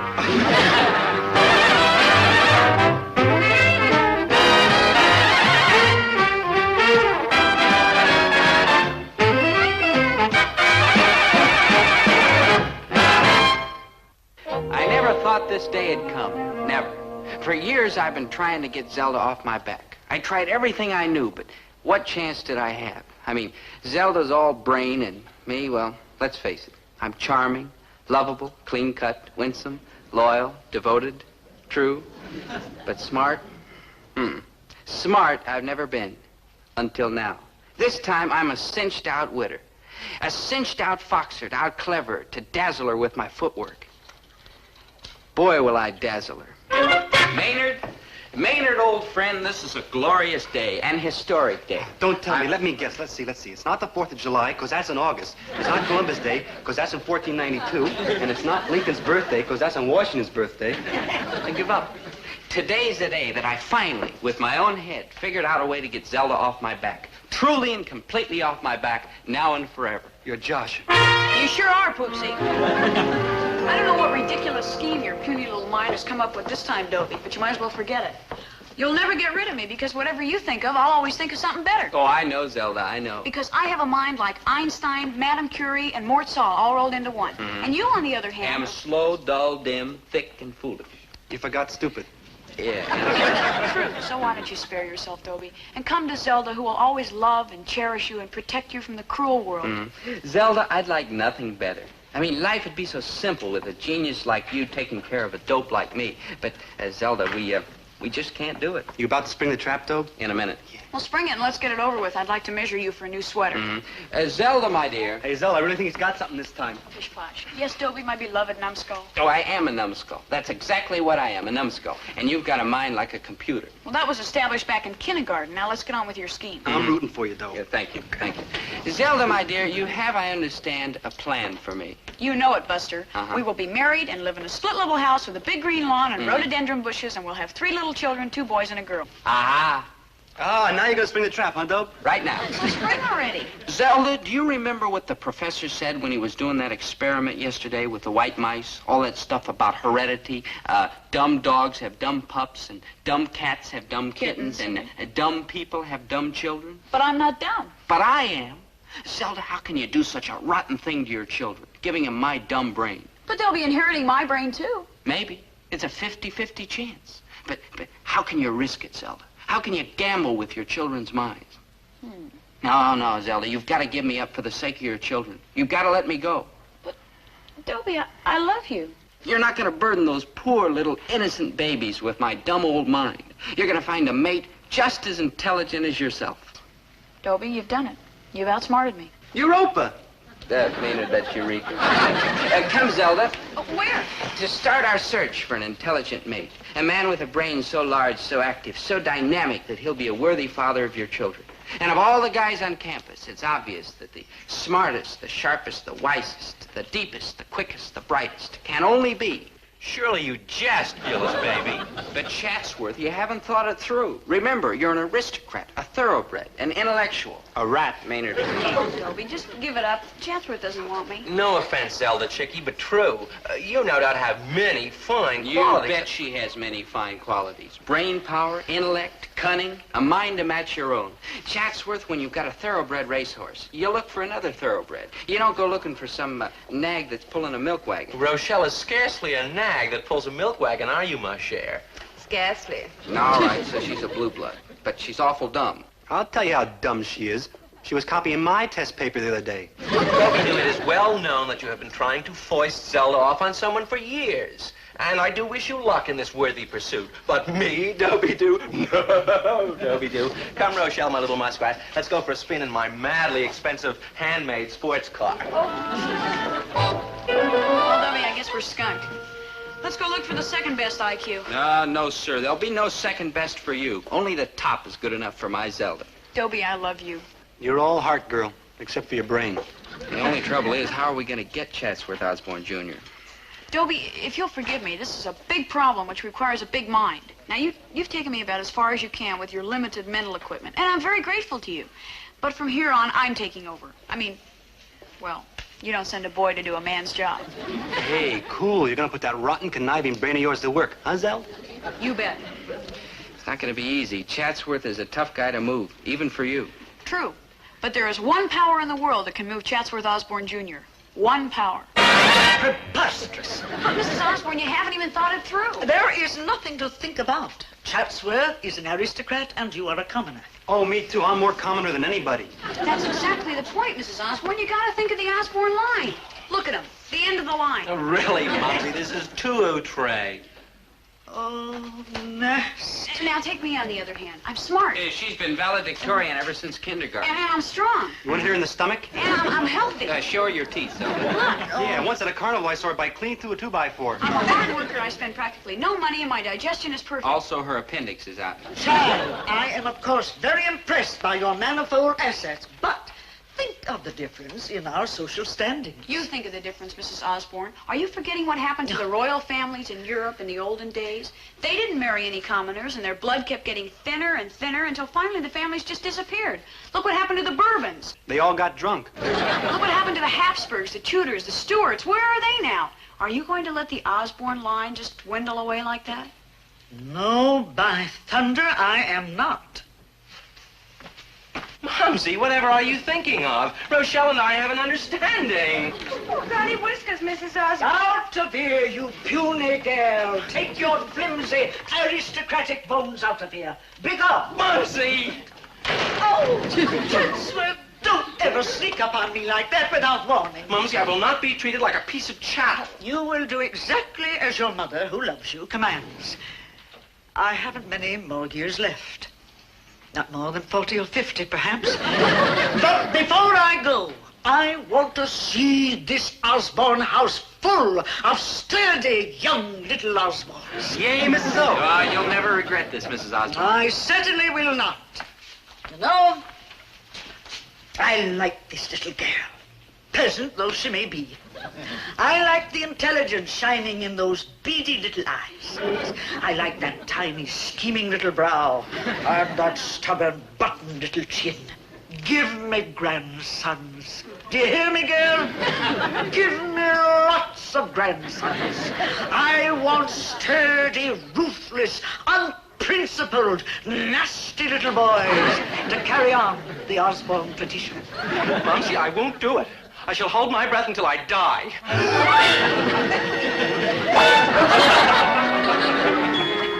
You are looking at Dobie Gillis, free man. For the first time in my whole life, Zelda's off my back. Actually, honestly, off my back. Boy, what a glorious feeling. Of course, I'm not entirely happy about what I did to Zelda. Without me, she's a cinch to turn into a poor, miserable, unhappy creature. Chancellor, you're so darling. Yes, I am rather, aren't I? I think I had announced about you and I. Well, I, too, my little otter, was quite out of sorts at the beginning. But now that I've come to know you, mwah, quelle joie. And mwah, quelle joie to you, Chancellor. And to think of all the time I wasted on those well-born little flibberty gibbets. What are you complaining about? I had Dobie. Dope. I'm gonna get me one of them goof-off specials. 1 scoop of vanilla, 1 scoop of strawberry sherbet, 1 scoop of diced leg of lamb. Why don't you get you one? Oh, just a minute. I see Zelda over there. Maybe we ought to go over and cheer her up. His brother came with the pineapple. Oh, I don't know, Dope. Looks like if she gets any more happy, we'll have to wrap her up in wet sheets. Yeah, she's just putting on a brave front. Poor, miserable kid. Hi, Zelda. Mind if we join you? Kind of perk up your spirits a little bit? No offense, Dobie do, but we'd rather you didn't. Zelda and I are having an absolutely smashing time. Yes, we're discussing the theories of Einstein. Oh, sounds like screams. Don't laugh. All my life I've been looking for somebody I could talk to about Einstein. Yes, and all my life I've been looking for somebody who could understand Einstein. What's to understand? E equals MC squared. Oh, of course, but how about the space-time continuum? You sure you don't want me to cheer you up? If it hadn't been for Aristotle. Yes, Yeah, I could the do some Decio tricks, Aristotle maybe, was not make you likely feel to be better. dismissed. You put it so well. Have you read Nietzsche's Mann und Übermensch? Of course, who has not? But the real fun, my little gazelle, is to read Nietzsche along with Hegel and Swedenborg. Would you like me to do my imitation of a chicken? Come on, let's go down to the library and do it right now. Of course, my impetuous one. Zelda, chance Dope? Huh? I'd like to hear your imitation of a chicken. Never mind. Didn't sound too much like a chicken. Nah. That did. A sick one. Of course I wanted Zelda to be happy. But did she have to be that happy?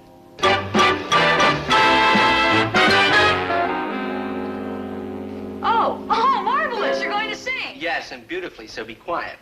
Oh, Lord Jeffrey Amherst was a soldier of the king, and he came from across the sea. To the Frenchmen and the Indians, he didn't do a thing in the wilds of this wild country. In the wilds of this wild country. And for his royal majesty Majesty fought with all his might, for he was a Hey, Doe? Doe, where you been? Around. Gee, I hardly ever see you anymore, good buddy. I thought once you got that rotten Zelda hooker back, we could hack around all the time, but I ain't seen you in days. I've been busy. Yeah, too bad, cause you wanna know where I just was? No, Maynard. I was downtown watching them knock down the old Endicott building.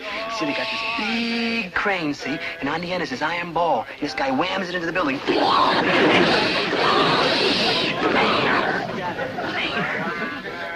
Are you through? I got one more.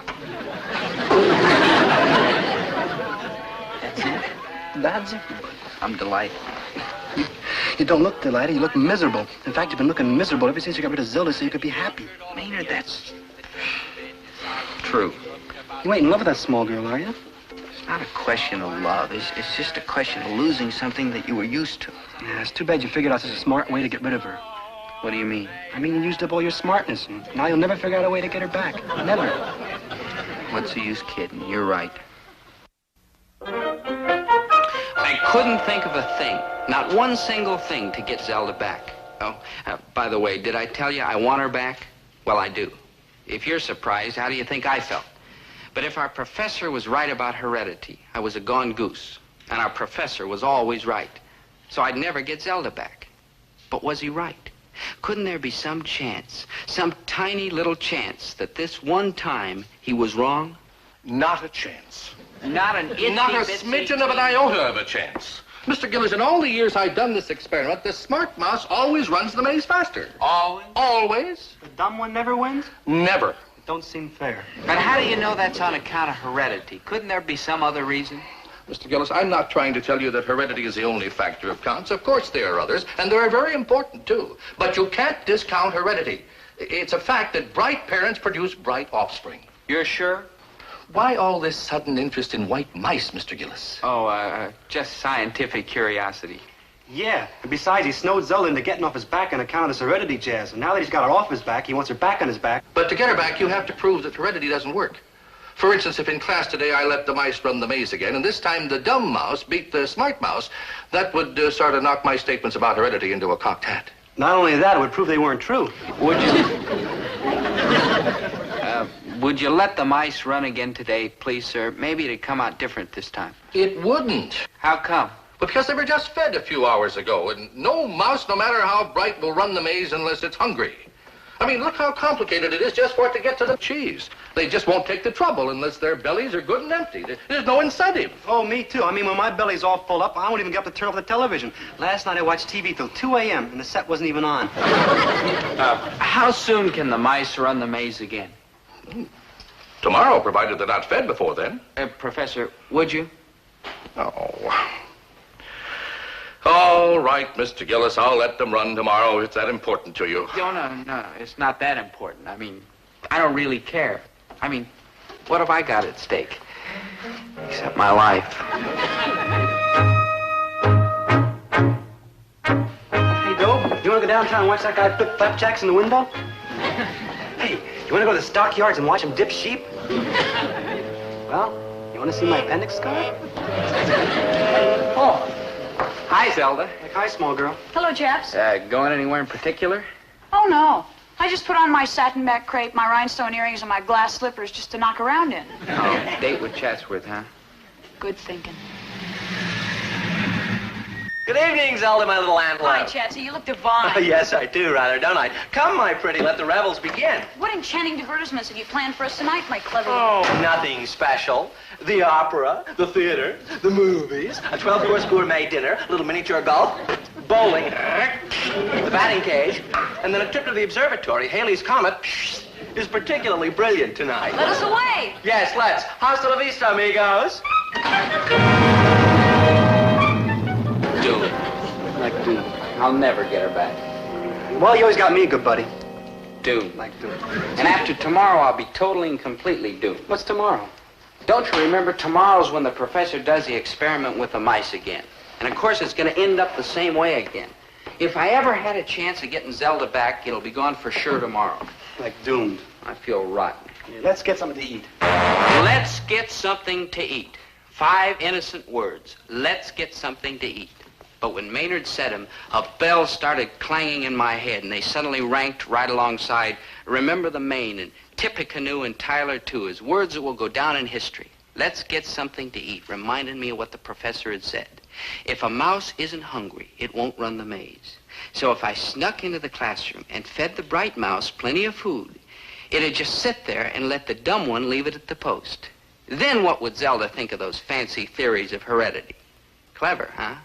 Yep, like I told Maynard, the answer to my problem with Zelda is food. Oh, good thinking. Yeah. We feed her till she can't move, then we grab her, put her in a wheelbarrow, head to the tall tree, and we hide her in a cave, see?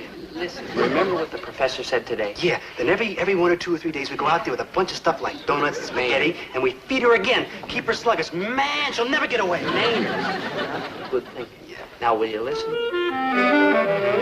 Well, Maynard didn't quite get it, but he seldom does. But I had the whole thing figured out. A, I would sneak into the classroom tonight and feed cheese to that bright mouse until it was stuffed. And that meant B, when the professor puts it in the maze tomorrow, it won't be able to move. So C, the dumb mouse will run the legs off it, which means that D, the professor's talk about heredity gets knocked into a cocked hat. E, Zelda realizes that those theories don't mean a darn thing. And F through Z, I get Zelda back. You know something? It's a good thing the Russians don't have my brain.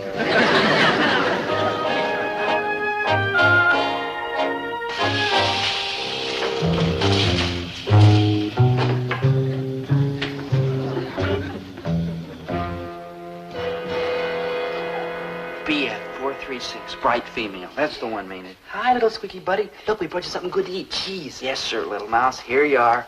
Eat hearty. Yeah, go on, eat. It's yummy. Sure it is. You'll love it. All mice love cheese. All mice love cheese. Hey, Doe, maybe he doesn't know he's a mouse. It's delicious. Here, I'll eat some myself. He's not even watching, Maynard. Please, Mouse, just try a little. You'll love it. Yeah, and it's good for you. Chock full of vitamins and like that. Please? Look, don't be a rat, you mouse. What was that? Somebody's coming. Come on this way. That's all right. In the broom closet. Good thinking. Dane! It's me! Dobe, I'm scared. Shh. Maynard, don't talk. Don't whisper. Don't even breathe. Maynard, I told you not to breathe. I'm not breathing. Hey, Dobe, there's somebody else in the closet with us. Well, ridiculous. Maynard, that couldn't possibly. Do something good, buddy? Yeah, a little chin, little nose, 2 little eyes. Yeah. Like Zelda? Like Zelda.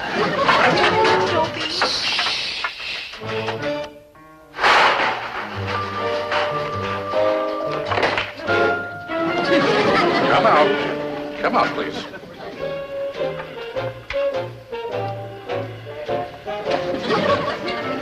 Well, my young breakers and enterers, what are you doing here? Miss Gilroy? What's Dobie doing here?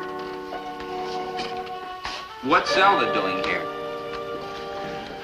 What are you doing here? No offense. No offense. Obviously, we all had the same idea. But who got here first? Me. To feed the mouse. Then I heard somebody coming. Me. And me. To feed the mouse. But the mouse wouldn't eat. But of course not. Miss Gilroy had already fed her. Then we heard somebody coming. Me. To feed the mouse. Which, of course, wouldn't eat. Professor, why'd you do this? Some people think of me as hard and cold and mean. Yeah, me. Yes, Mr. Krebs. But I guess underneath it all, I'm just a sentimental slob. Obviously, I'm not much of a scientist lousing up an experiment this way. But I figure we can stretch science a little bit if it means keeping you two together, because that's where you belong, together. Oh, we do. Small girl, I don't dig. I mean, what do you want with Dobie? I thought you and Chatsy were having such a blast. Maynard, you know absolutely nothing about love. True, small girl. Sure, I was having fun with Chatsworth. At first, anyhow, but every time I looked at you and saw those pathetic, helpless eyes looking at me like a sick spaniel, I knew I could never be happy with anyone else. I mean, if you're silly enough to get stuck for a tin-thumb idiot like you, Poopsie, no offense. No offense, Zelda. Then there's no chance of ever getting unstuck. Thank you, Zelda. That's just the way I feel about you. You're a mess, but you're my mess. Thank you. Yeah, but what about the kids ending up with Dobie's tiny brain? Oh, heredity isn't all that foolproof. The kids could turn out to be geniuses. Who knows? And what if they aren't? I'll be there to protect them. If I can take care of one dimwit, I guess I can handle a few more. Yeah, I'm getting pretty misty. Me too. Me too. Anybody got any cheese left?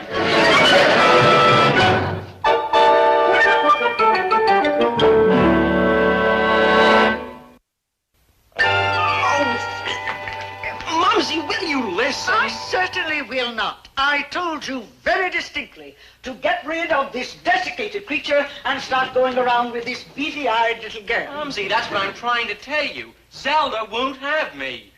Oh, smarter than I thought. Nothing personal, Mrs. Osborne. It's just that Dobie needs me. Well, he certainly needs something. In view of the circumstances, Mrs. Osborne, Zelda and I feel that she should return the gifts that Chatsworth gave her. Yeah, so I brought them back. Okay, Maynard.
Peachy keen. Why, what's the matter? Those are fine marks. Sure, but in what kind of courses? Elementary Italian, fingerprint identification, bird life in North America, except Winnipeg. What kind of courses are those? Well, I'm sort of experimenting, Dad. Herbert, the boy is trying to find himself. Well, I will give him a clue. Just let him look behind the nearest girl with a pretty face, and there he'll be. See some chick running into a classroom, and zing, he's taking that course, too. Dad, I'll admit I like girls. Oh, and I will admit that the sun rises in the east. That's not the reason I keep switching around. After all, college is a big, confusing place, and how do I know what I want until I try everything? Dobie, you keep taking all these kooky courses, and when you graduate, there will be only one course left open to you. Marry money. I know what you're saying. Marry money, that's what I'm saying.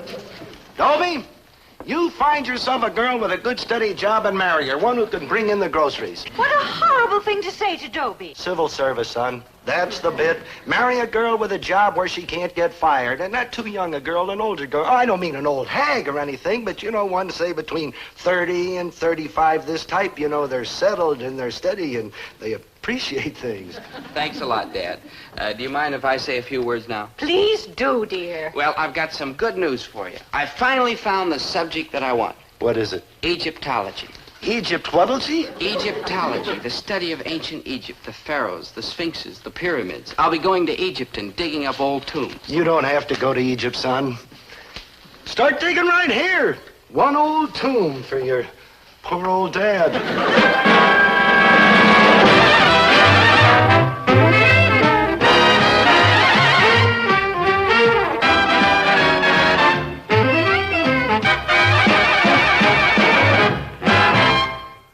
In 1954, my father dropped a crate of oranges on his big toe.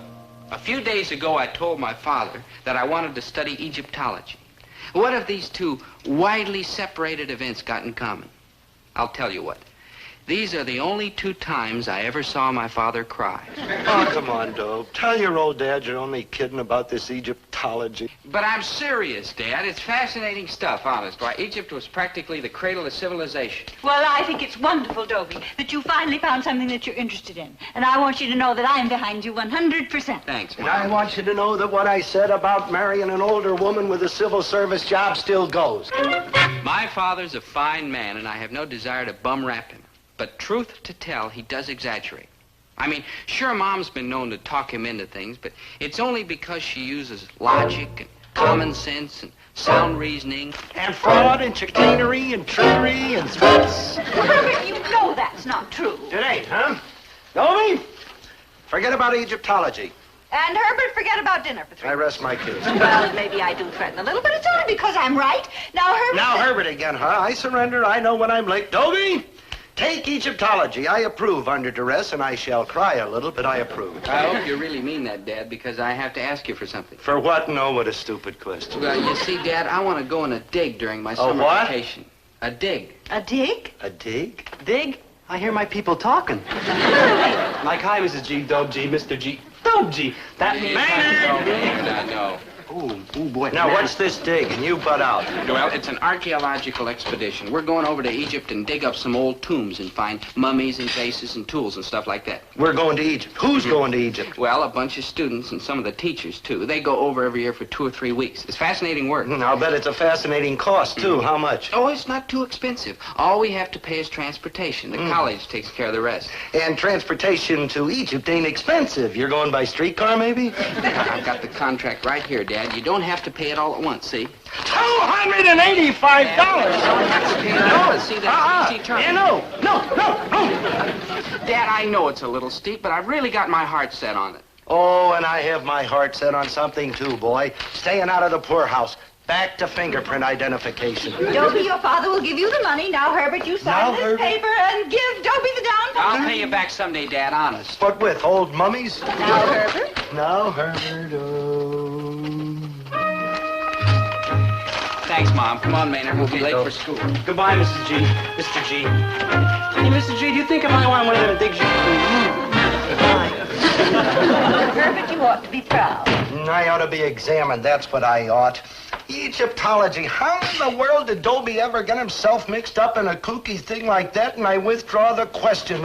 Winnie, open the store. I'll be right back. Where are you going? I am going over to that Egyptology class and find the girl that's making an Egyptologist out of Dobie and a pauper out of me.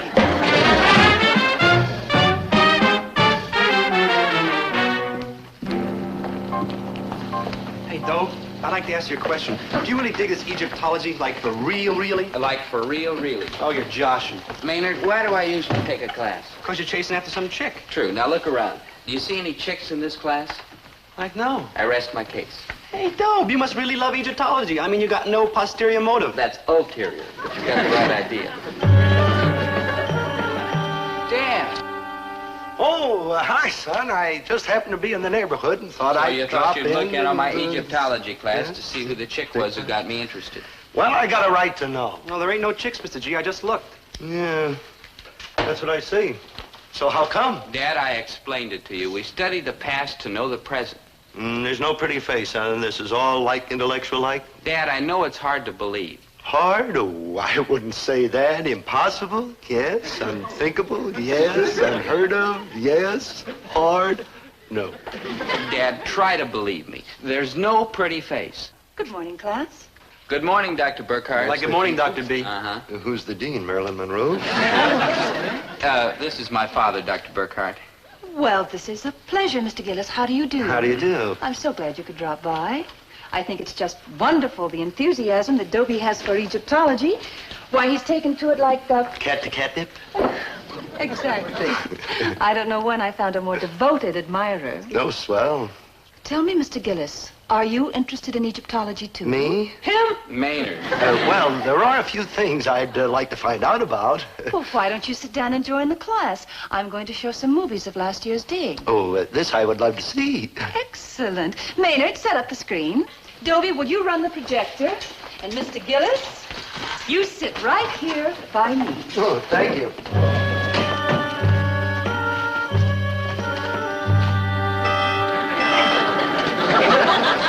Doctor, just what kind of a doctor are you? A surgeon, eye, ear, nose, and throat? What? Oh, I'm a PhD. That's a doctor of philosophy. Oh, yeah, the kind of doctor who don't do anybody no good. Medically, no. Do you mind if I ask you another question?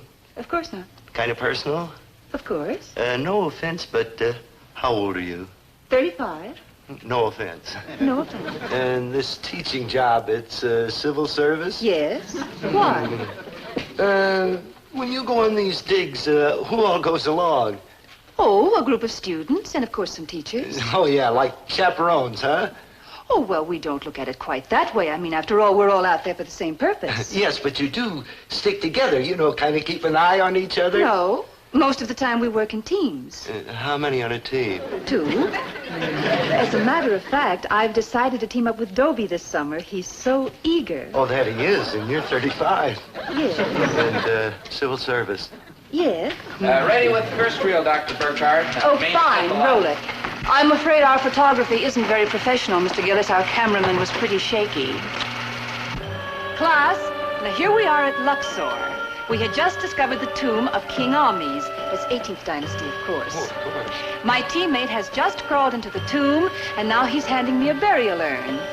Tell me, Doctor, is this the way you always dress on digs? Oh, yes, we're not at all formal. Comfort is all that counts. I think you'll find this a particularly beautiful specimen. Note the long, clean lines. I'm noting.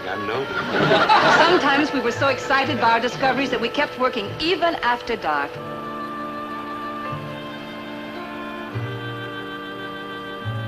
Oh, we loved every minute of it. The desert nights are so soft and mild. Kind of romantic-like, too. Oh, yes. Nowhere else does the moon seem so close or the stars so bright. 35, you said you were? Yes, Mr. Gillis. Twice, Mr. Gillis. Then I suppose you don't remember Rudolph Valentino and the Sheik, do you? No, Mr. Gillis. Well, I do. And them desert nights and the moon and the stars and Valentino riding across the sand on that big white horse. The girl takes one look at him and turns into putty of That's very interesting, Mr. Gillis. Putty jelly of Maynard? Gabe! No, Maynard. Get the lights. I'll rewind and put on the next reel, Dr. Burkhardt. Oh, must you go? No, I think I'd better. I've got a lot more to show you. Oh, thanks, Doctor, but I've seen enough. Here,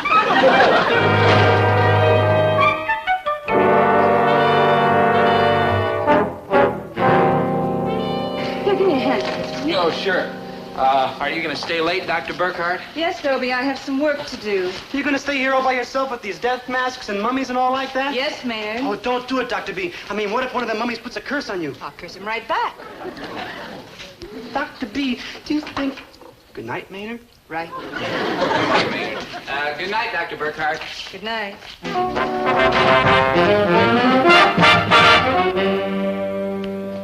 Hi, Mom, Dad. Sorry I'm late. I was tied up at school. Egyptology? Yes. At night, too? Oh, yes, Dad, I'm really hooked. And Dr. Burkhardt was there? Yes, as a matter of fact, she's still there. Oh, my son. Never mind. Go have your dinner. It's on the stove. How about you? We've had ours. She had hers, me, I couldn't eat a bite. What's with him? Oh, my son, Have your dinner before it gets cold. What are you, Herbert? Some kind of a nut? Oh, I'm worse than that. I'm a fiend. I'm a monster. I had to tell Dobie to get himself an older woman with a civil service job, and of course he goes right out and does it. The boy does everything I tell him. He worships me. Herbert, that's ridiculous. You know, when you're worshipped like that, you have to be careful because there are a lot of responsibilities, too. I got to watch out what I tell this kid. I just can't go shooting off my big mouth all the time. Now you are beginning to reach me. Oh, my son, what have I done to thee? Herbert, it's even too silly to think about Dobie being in love with a school teacher. Oh, is that so? Well, you wouldn't think it was so silly if you ever got a look at this particular school teacher. Nonsense. Even if what you say about Dobie is true, which I don't for 1 minute admit, do you think the teacher would stand for a thing like that? Why, she's a school teacher, Herbert, a college teacher with a Ph.D. degree. Obviously, she's a mature, educated woman with a good mind. Yeah, well, I've seen gooder minds than hers get scrambled up by those soft desert nights and that big yellow moon hanging up there and the stars so close you could reach up and grab them. Do you remember Rudolph Valentino? Yes. And I remember you, Herbert T. Gillis, when you get an idea and that hard head of yours takes dynamite to blast it out. Winnie, please listen Quiet. to me. And now, ladies and gentlemen, back to tonight's feature film from our great gallery of classic silent movies, starring those two blazing lovers of the silent screen, Ricardo Magruder and Fifi Latour, in that unforgettable desert adventure romance, Cold Steel and Hot Sand.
heart. Gillis, what are you doing?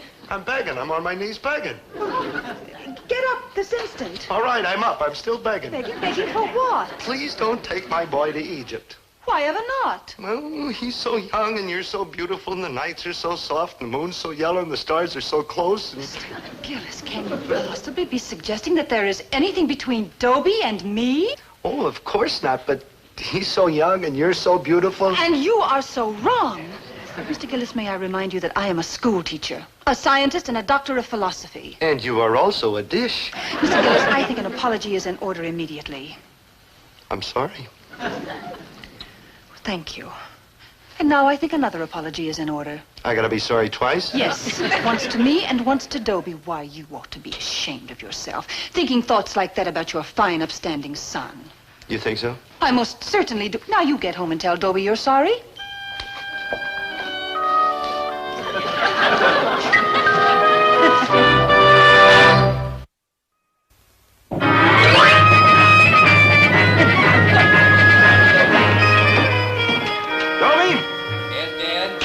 Something I want to say to you. About what? About Dr. Burkhart. Oh? What about her? Well, she's a fine woman.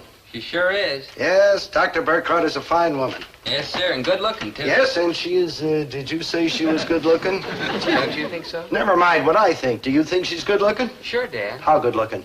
What do you mean? Don't be dense, boy. I mean, how good looking do you think she is? Pretty good looking, medium good looking, good looking, extra good Well, looking? I guess I'd say somewhere between good looking and extra good looking.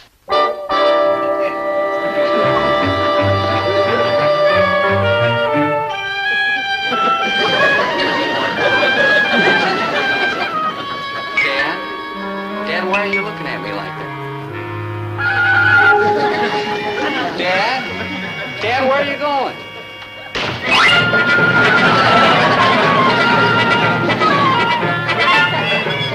Doctor? Please don't take my boy to Egypt. Oh, now, Mr. Gillis, now you get up at once and stop this nonsense. I thought we had it all settled. Look, I know there's nothing between you and Dobie here, and if you wanted to take him out and dig up Cleveland or Duluth, I wouldn't worry for a minute. Or if you wanted to take him to Denver or Seattle or some other nice, cool, temperate place like Hudson's Bay where the moon's just a sliver and you can't hardly see the stars, psst, okay, but don't take him to Egypt where the nights are so soft and the moon's so yellow and the stars are so close. Mr. Gillis, may I ask you something? Anything. What are you, some kind of a nut? Doctor, will you please tell Dobie he can't go with you? I most certainly will not. And then I'll just have to play it the other way. I'll just have to tell Dobie he can't go. Oh, Mr. Gillis, you can't do that. I mean, Dobie's crazy about Egyptology. Why, this dig will be the greatest thrill of his life. That's what I'm afraid Oh, of. Mr. Gillis, be reasonable. Doctor, who tells him, me or you? You're determined about this. Your mind is set? Like concrete? Yes. Very well, Mr. Gillis, I'll tell you what I'll do. If you let Dobie go on this dig, I'll stay home. Oh, it doesn't matter about me. I've been on a lot of digs, but this is Dobie's first one, and I'm not going to let you take it away from him. He goes, and I stay. But Dobie won't go if you don't go. Oh? Why don't you ask him? It's just what I'll do.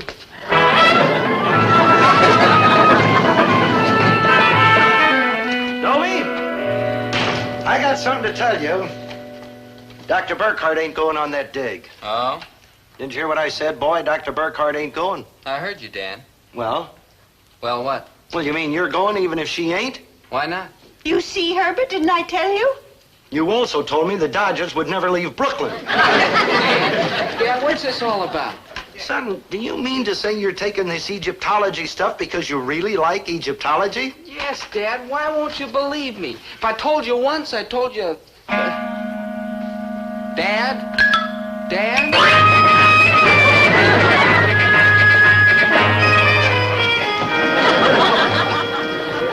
So, you found out that Dobie would go even without me. Oh, Doctor, I was wrong, dead wrong. What can I do to make it up to you?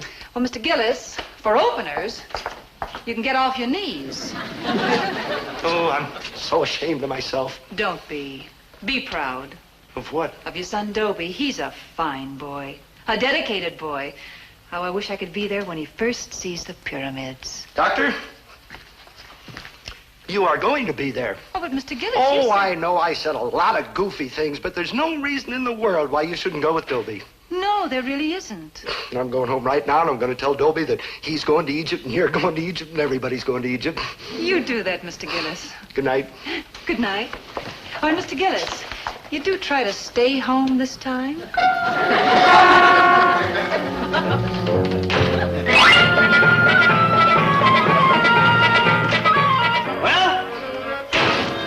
It's all settled. Dobie, you're going to Egypt. Dr. Burkhart's going to Egypt. Everybody's going to Egypt. What's that you're sewing? I've been sewing a name tag on Dobie's shorts. Shorts? What does he need shorts for? For the dig, dear. You saw the movies, Dan. Everybody wears shorts on the dig. The kids, Dr. Burke... Dan?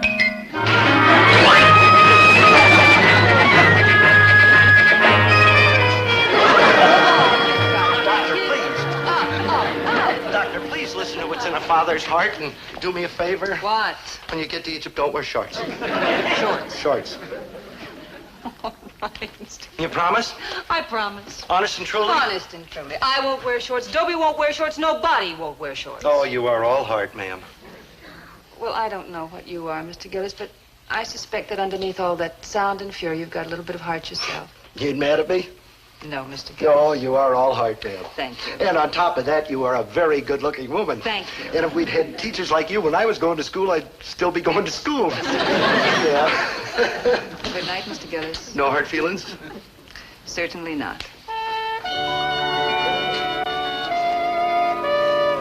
Good night, Mr. Gillis.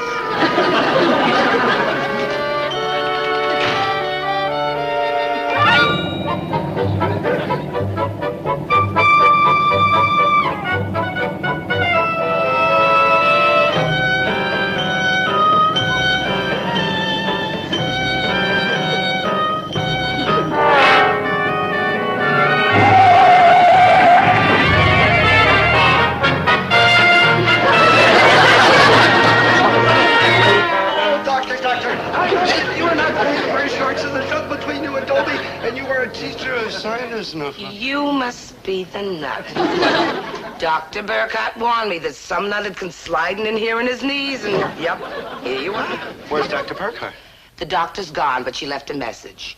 She said if the nut comes back, that I should say, if he has anything more to tell her, he should write her a letter, care of the Great Pyramid, Cairo, Egypt. You are the nut, aren't you? I cannot tell a lie. I'm the nut.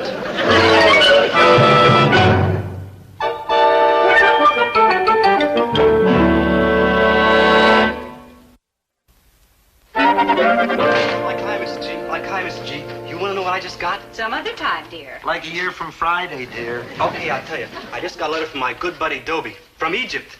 That's wonderful. What does he say? I didn't open it. Why not?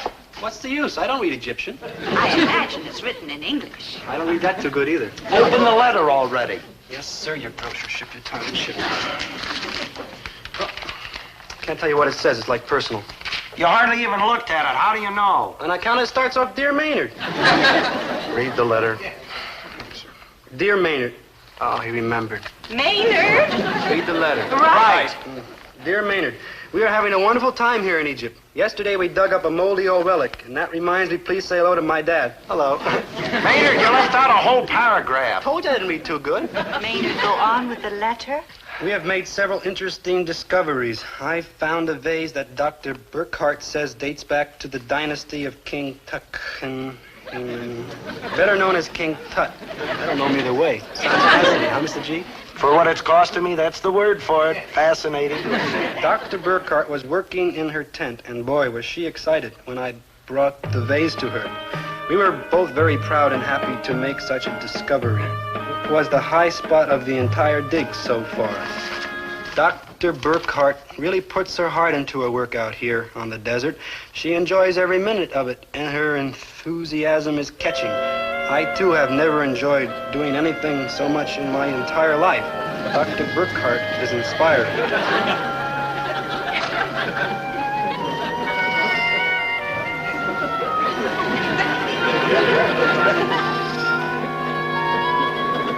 The nights here are gorgeous. The moon is so close and the stars are so bright, and I feel like an entirely different person with new ideas about many things. Man, what a time you must be having, huh? I'm so glad he's having such a fine time. Read on, Maynard. This Egypt is the most. I want to come here again, year after year.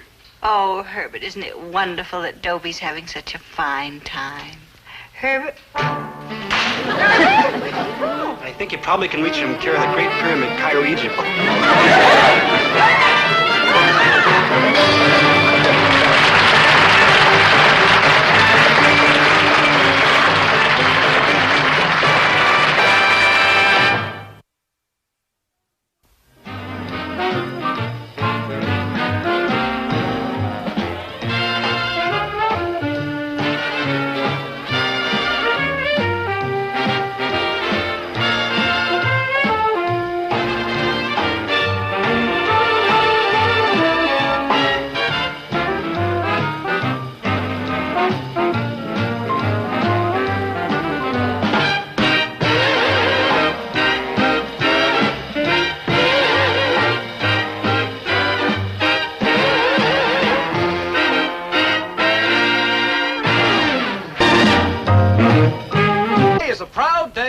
Of the United States Army. A glorious day.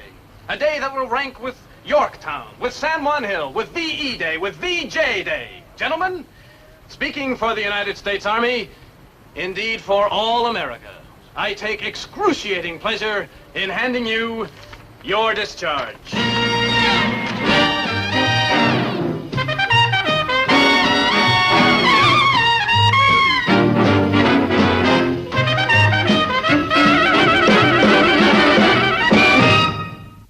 Yes, sir. I've just finished my military service. I've protected and defended the United States of America to the best of my ability. And if I say so myself, I didn't do too bad a job. There wasn't one single invasion all the time I was in the Army. Those days are over. I have my honorable discharge, and now it's back to civilian life. It's sure going to be good getting back. Not that I didn't like the Army. I mean, the Army taught me an awful lot of things that are going to be useful in civilian life, like peeling potatoes, digging foxholes, killing people with your bare hands. All valuable experience for when I become a civilian again. Brother, I can hardly wait. Excuse me. Let's face it. You can put a uniform on me and stick a gun in my hand, teach me to march and drill and shoot and fight. But way down deep, I'm still Dobie Gillis, civilian. And I won't kid you. I'm mighty happy to be going back. And I tell you who else is happy to be going back to civilian life. My friend, Maynard G. Krebs. I don't want to go back, Dope. Don't let him send me back to civilian life.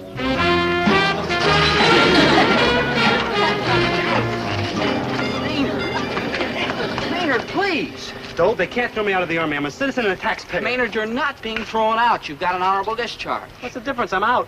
Good thinking.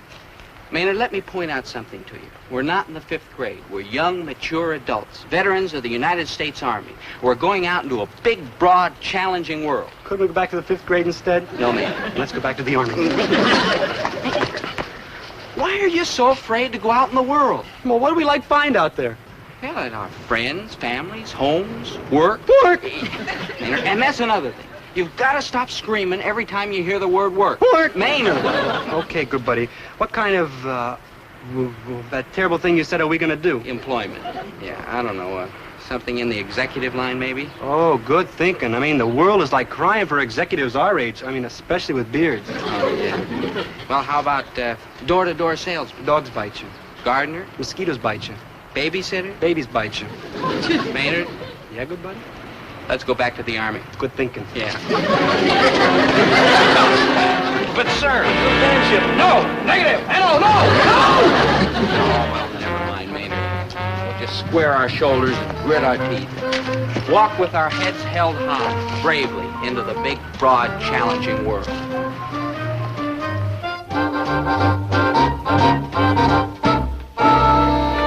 Do you think he'll notice it, Herbert? Unless he is blindfolded.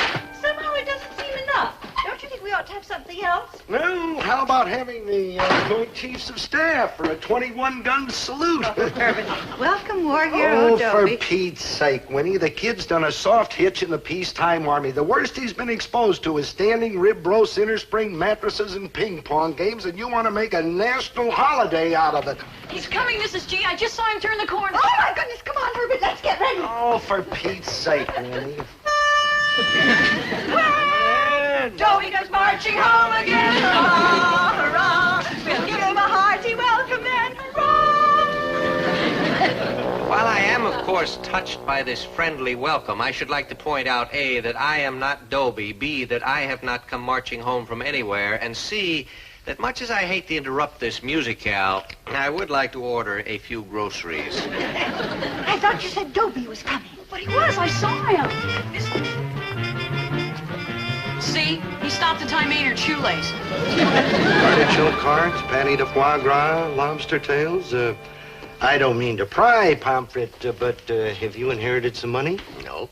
Well, you can't afford these fancy deluxe gourmet items on a high school teacher's salary, and you teachers ain't had a raise in 10 years. I know. I voted against every one of them. You certainly did, good citizen Gillis. However, the fact is that I am no longer teaching in high school. I am now teaching in college. Oh, rah, rah, rah, coonskin coat, stuff like that, huh? Where? Princeton, Harvard, University of Pennsylvania, or one of them other fancy joints up in Boston? Not quite that fancy, Mr. Gillis. As a matter of fact, it's the S. Peter Pryor Junior College right here in town. Oh, isn't that lovely? You heard of this place? Why, yes, it's a wonderful institution. The tuition is free, and anybody can get in just so he's a high school graduate. You call this a college? No, Mr. Gillis, a junior college. It's a 2-year course instead of a 4-year course. But they have an excellent curriculum and a fine faculty, all of whom, and I take pleasure in including myself, get paid a living wage. I'm sure the high school is going to miss you, Mr. Pomfret. Oh, I've enjoyed my years at the high school, mind you, but there have been 1 or 2 minor disadvantages, such as long hours and short money, and occasional students who turn your hair gray. I know what you mean, like Dobie's kooky friend Maynard, huh? Yes, and I also mean like Maynard's kooky friend Dobie. Dobie's a marvelous boy. Oh, he's a peach, provided you don't have to teach him physics, chemistry, or English literature. He's coming this time for sure. Oh, dear, Herbert, quickly. Mr. Pomfret, you don't happen to be a soprano, do you? Madam, I am a bass baritone. Oh, well, in that case, that will have to do. Come on, everybody, now. When Dobie goes marching home again, hurrah, hurrah. Come on, hurrah. The men will cheer, the boys will shout, the ladies, they will all come out, we'll all feel gay when Dobie goes marching home. Thank you. The old church bell will peal with joy, hurrah. Thank you, one and all. I'm deeply touched. Me too. At my house, they never sing when they see me. What they usually do is cry. Why, Maynard, dear, I'm sure they love you very much. It's possible. Well, enough of this palaver. Dobie, now you're out of the Army, and I've been waiting for this day. You are a veteran and a mature adult, and I see no need to shilly-shally any longer. You and I are going to get married.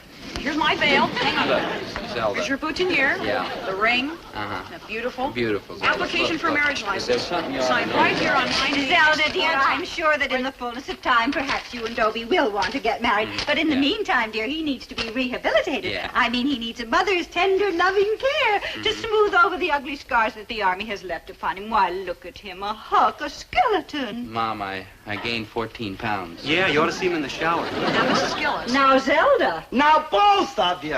You want to marry him. You want to fatten him up. Don't nobody around here care what I want. Here, you know what this is?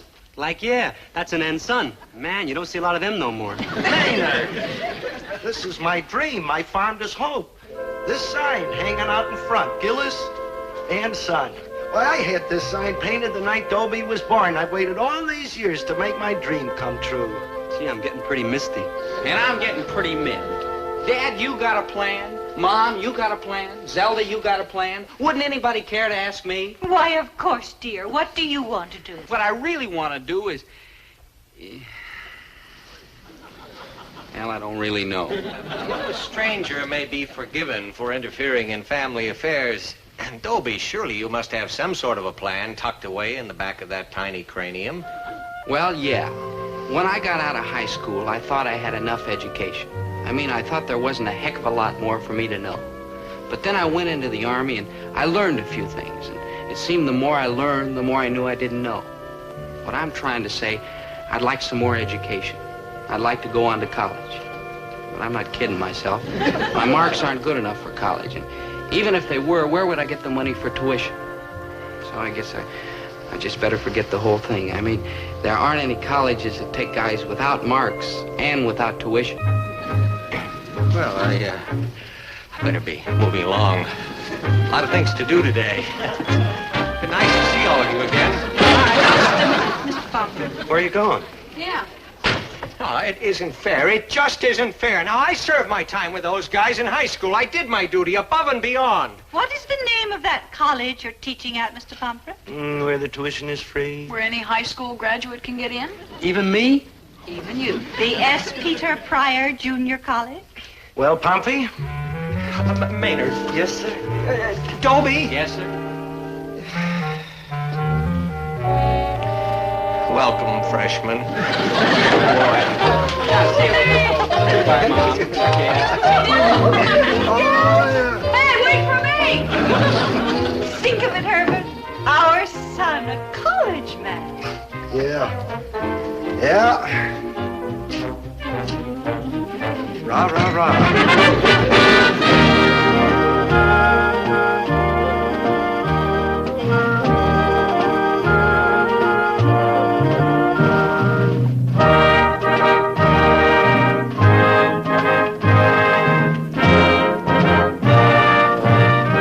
I am Dean Magruder. Let me welcome you to S. Peter Pryor Junior College. You'll be happy to hear that I'm not going to make a long speech. Now, I would like to make a long speech because nothing delights me more than the sound of my own voice. However, there's no time for a long speech. You have never been so busy in your lives as you're going to be at S. Peter Pryor Junior College. Now, if anyone here thinks that college is nothing but fun and games, he'd better leave right now.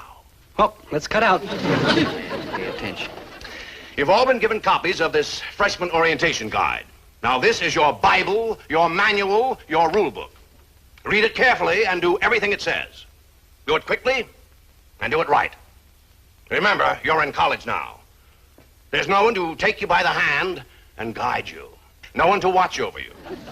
It's a big job, I know, but if you can't handle it, then you're simply not college material. You're all adults and Maynard, aren't you listening to the dean? you're on your Sure, own. good buddy. Well, aren't Whether you worried? you are a success or failure Of course in I am. college, Well, if you're worrying, it's your own responsibility. That's all I have to tell you. Now, open your freshman orientation guide. Your instructions are all in here. Start on page 1 and follow each instruction till the end of the book. You're dismissed.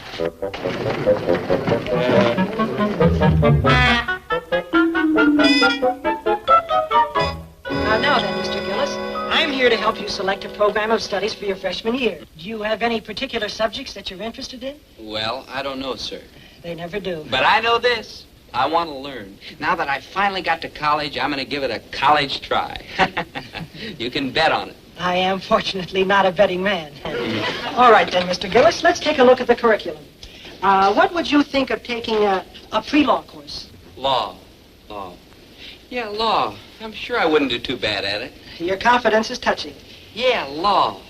It's kind of a natural for me. I mean, I'm fast on my feet, and I've got the gift of gab, and I'm so clean-cut and honest-looking that any jury would have to believe me.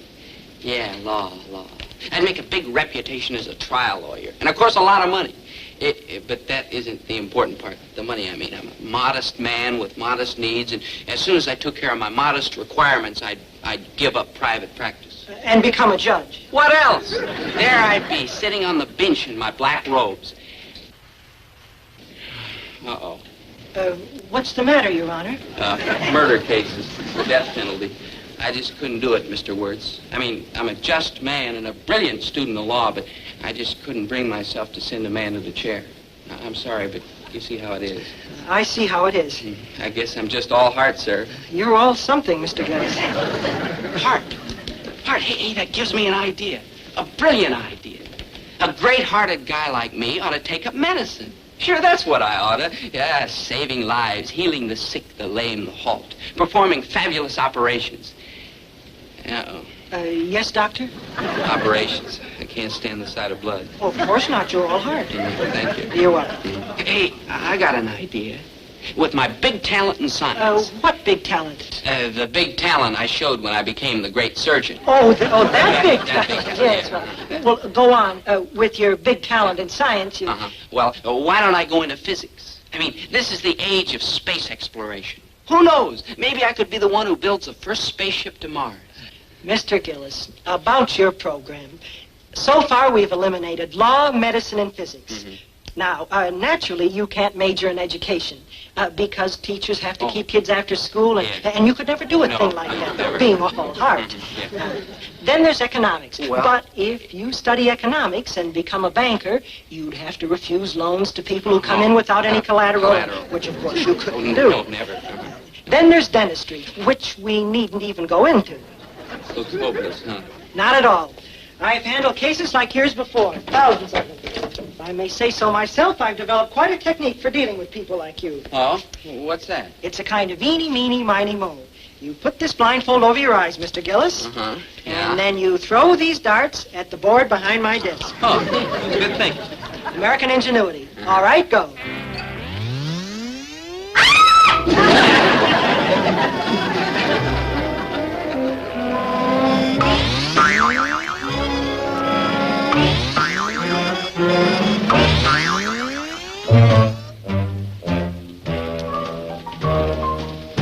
Well, what am I taking? Congratulations, Mr. Gillis. You're taking Russian literature, welding, and fingerprint identification. And if I were you, I'd leave the building by the back door.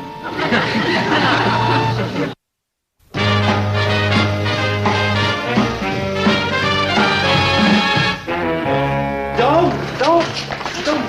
How come we're running? Because we gotta meet our big brothers and we're late. What big brothers? We ain't got no big brothers. We're an only child. Maynard, it's an old college custom. When you're new on campus, they give you a big brother to show you the ropes. Understand? No. Well, never mind. I'll explain later. Hi, what's your name? Maynard G. Krebs. Here it is, Krebs. I'm Tyler Crookshank. How do you do? I'm your big brother. Oh, you're Joshin. No, it says so right here. Krebs Maynard G, see? Yup, it's right there. Well, all right, little brother, let me show you around. Don't you were like right. I do have a big brother. And all my life I wanted my own really and truly big brother. And now I got one. Shouldn't we do something first? I mean, us being brothers and all? What do you mean? Well, I know it's probably old-fashioned and out of style, but like I always say, blood is thicker than water. What are you getting at?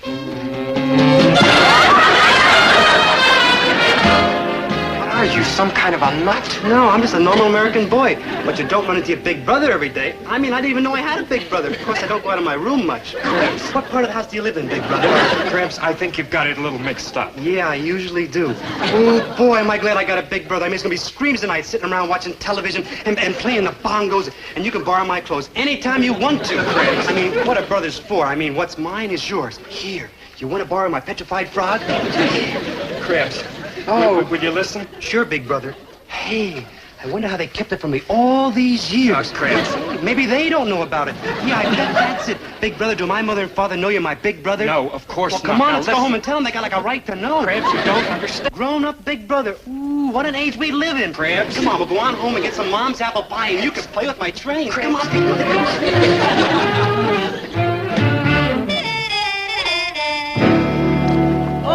Hi, Mr. Pomfret. Like hiring a bar, sir. Boy, what a break finding a familiar face. Yeah.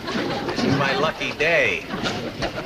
Well, freshman, how are things going? And I withdraw the question. Well, it's pretty confusing, Mr. Pomfret. All these buildings and strange places and new things to do. Now, I lost my way 6 times already today. You lost your way. I lost my big brother. I tied him to a tree so I could take him home after school, and now I can't find him. And Maynard, I must confess that I wondered how Dobie would make out in higher education. But as far as you're concerned, I never had the slightest doubt. Like, thanks. Like you're welcome. And all them programs we had to make out. Man, I never knew there was so many subjects in the whole world. By the way, what are all of you taking? Russian literature, welding, and fingerprint identification. I'm taking Swahili, wildlife management, and optical lens grinding. I'm taking marriage problems, 1, 2, and 3. Zelda, we're in college now. Well, my luck hasn't entirely deserted me. What do you mean? I mean, my young barbarians, that fortunately I am not teaching any of the courses that you are taking. Oh? What are you teaching? English, biology, and fencing. English? Biology? Fencing? Oh, no. We could transfer. Sure, we could change our program so we could take Mr. Pomfret's classes. Just like the good old days. Hey, Mr. Pomfret, you didn't eat your lunch. I shall never eat again. Attention. Attention all freshmen. You will proceed at once to room 319, Vincent Hall. The doors close in 5 minutes.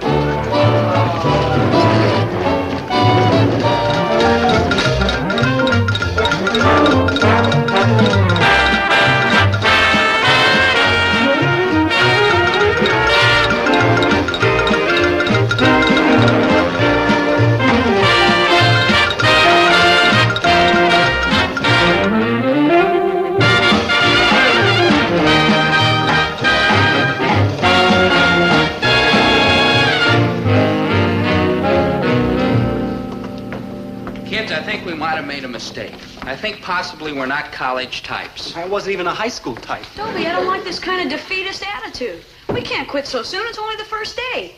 We gotta hang in there and fight. Remember that good old motto, never say die. And you remember this motto, never bite off more than you can chew. And this one, Tippy Canoe and Tyler, too. I was just holding my end of the conversation. Zelda, let's be realistic. College is okay for you. I mean, you got a giant brain. But for ordinary guys like me... And me. It's just too much. Courage, Poopsie, courage. It's not a question of courage. It's a question of common sense. And sore feet. I bet we walked 1,000,000 miles today. Yeah, look. First hour, do this. Second hour, do that. Third hour, this. Fourth hour, that. Fifth hour, this. Sixth hour, that. 17th, 19th, 11th. It's just too much. Hey, good buddy, there's a page left. Maybe you forgot something. Now, what's the difference? I've had it. This ends the short but happy college career of Dobie Gillis. And Maynard G. Krebs. But, Dobie, you wanted to go to college. I also wanted to be a bareback rider in a circus when I was 10 years old. Let's face it, Zelda, there are just certain things a guy can't do. Dobie... Save it, Zelda. What's the difference if I quit now or flunk out later? Why prolong the agony? So long, Zelda. Goodbye, small girl. Dobie, Maynard, come back. Come back immediately. Look, Zelda, I don't know what's on that twisty little mind of yours, but I told you. I know what you told me. Now read this. The freshman guide, I read it. Not the last page. Now read it out loud. Well, freshman, you've had a long, hard, confusing day. You must feel as though you've been put through a ringer. Well, you have. But don't let it get you down. Tomorrow will be better. And the day after that will be even better. In fact, believe it or not, you're going to get to love S. Peter Pryor Junior College. You'll come to understand why people get sentimental when they talk about alma mater. Alma mater is Latin for adopted mother, and that's precisely what college is, a place where your mother, sheltered and protected, taught the skills and wisdom that you're going to need to cope with the hard world outside. In years to come, wherever you are, whatever you may be doing, you'll always feel a glow, a rush of warmth when you think of S. Peter Pryor. And no matter how sophisticated you get or how cynical you think you are, when you hear the alma mater hymn, there'll always be a little lump in your throat and perhaps a tear in your eye. The hymn's printed below, words and music. We would like to suggest, if we may, that a fitting way to end this long, grueling day is to sing the hymn. Sing it loud and clear. Sing it proudly. Well, Dobie? Well, Zelda? Well, what are we waiting for? Pryor, oh Pryor, our college so dear, stay in our memory. Wonder we might, but you'll always be near. Stay in our memory. Cling to us, bring to us thoughts evergreen. Live with us, give to us rapture serene. Pryor.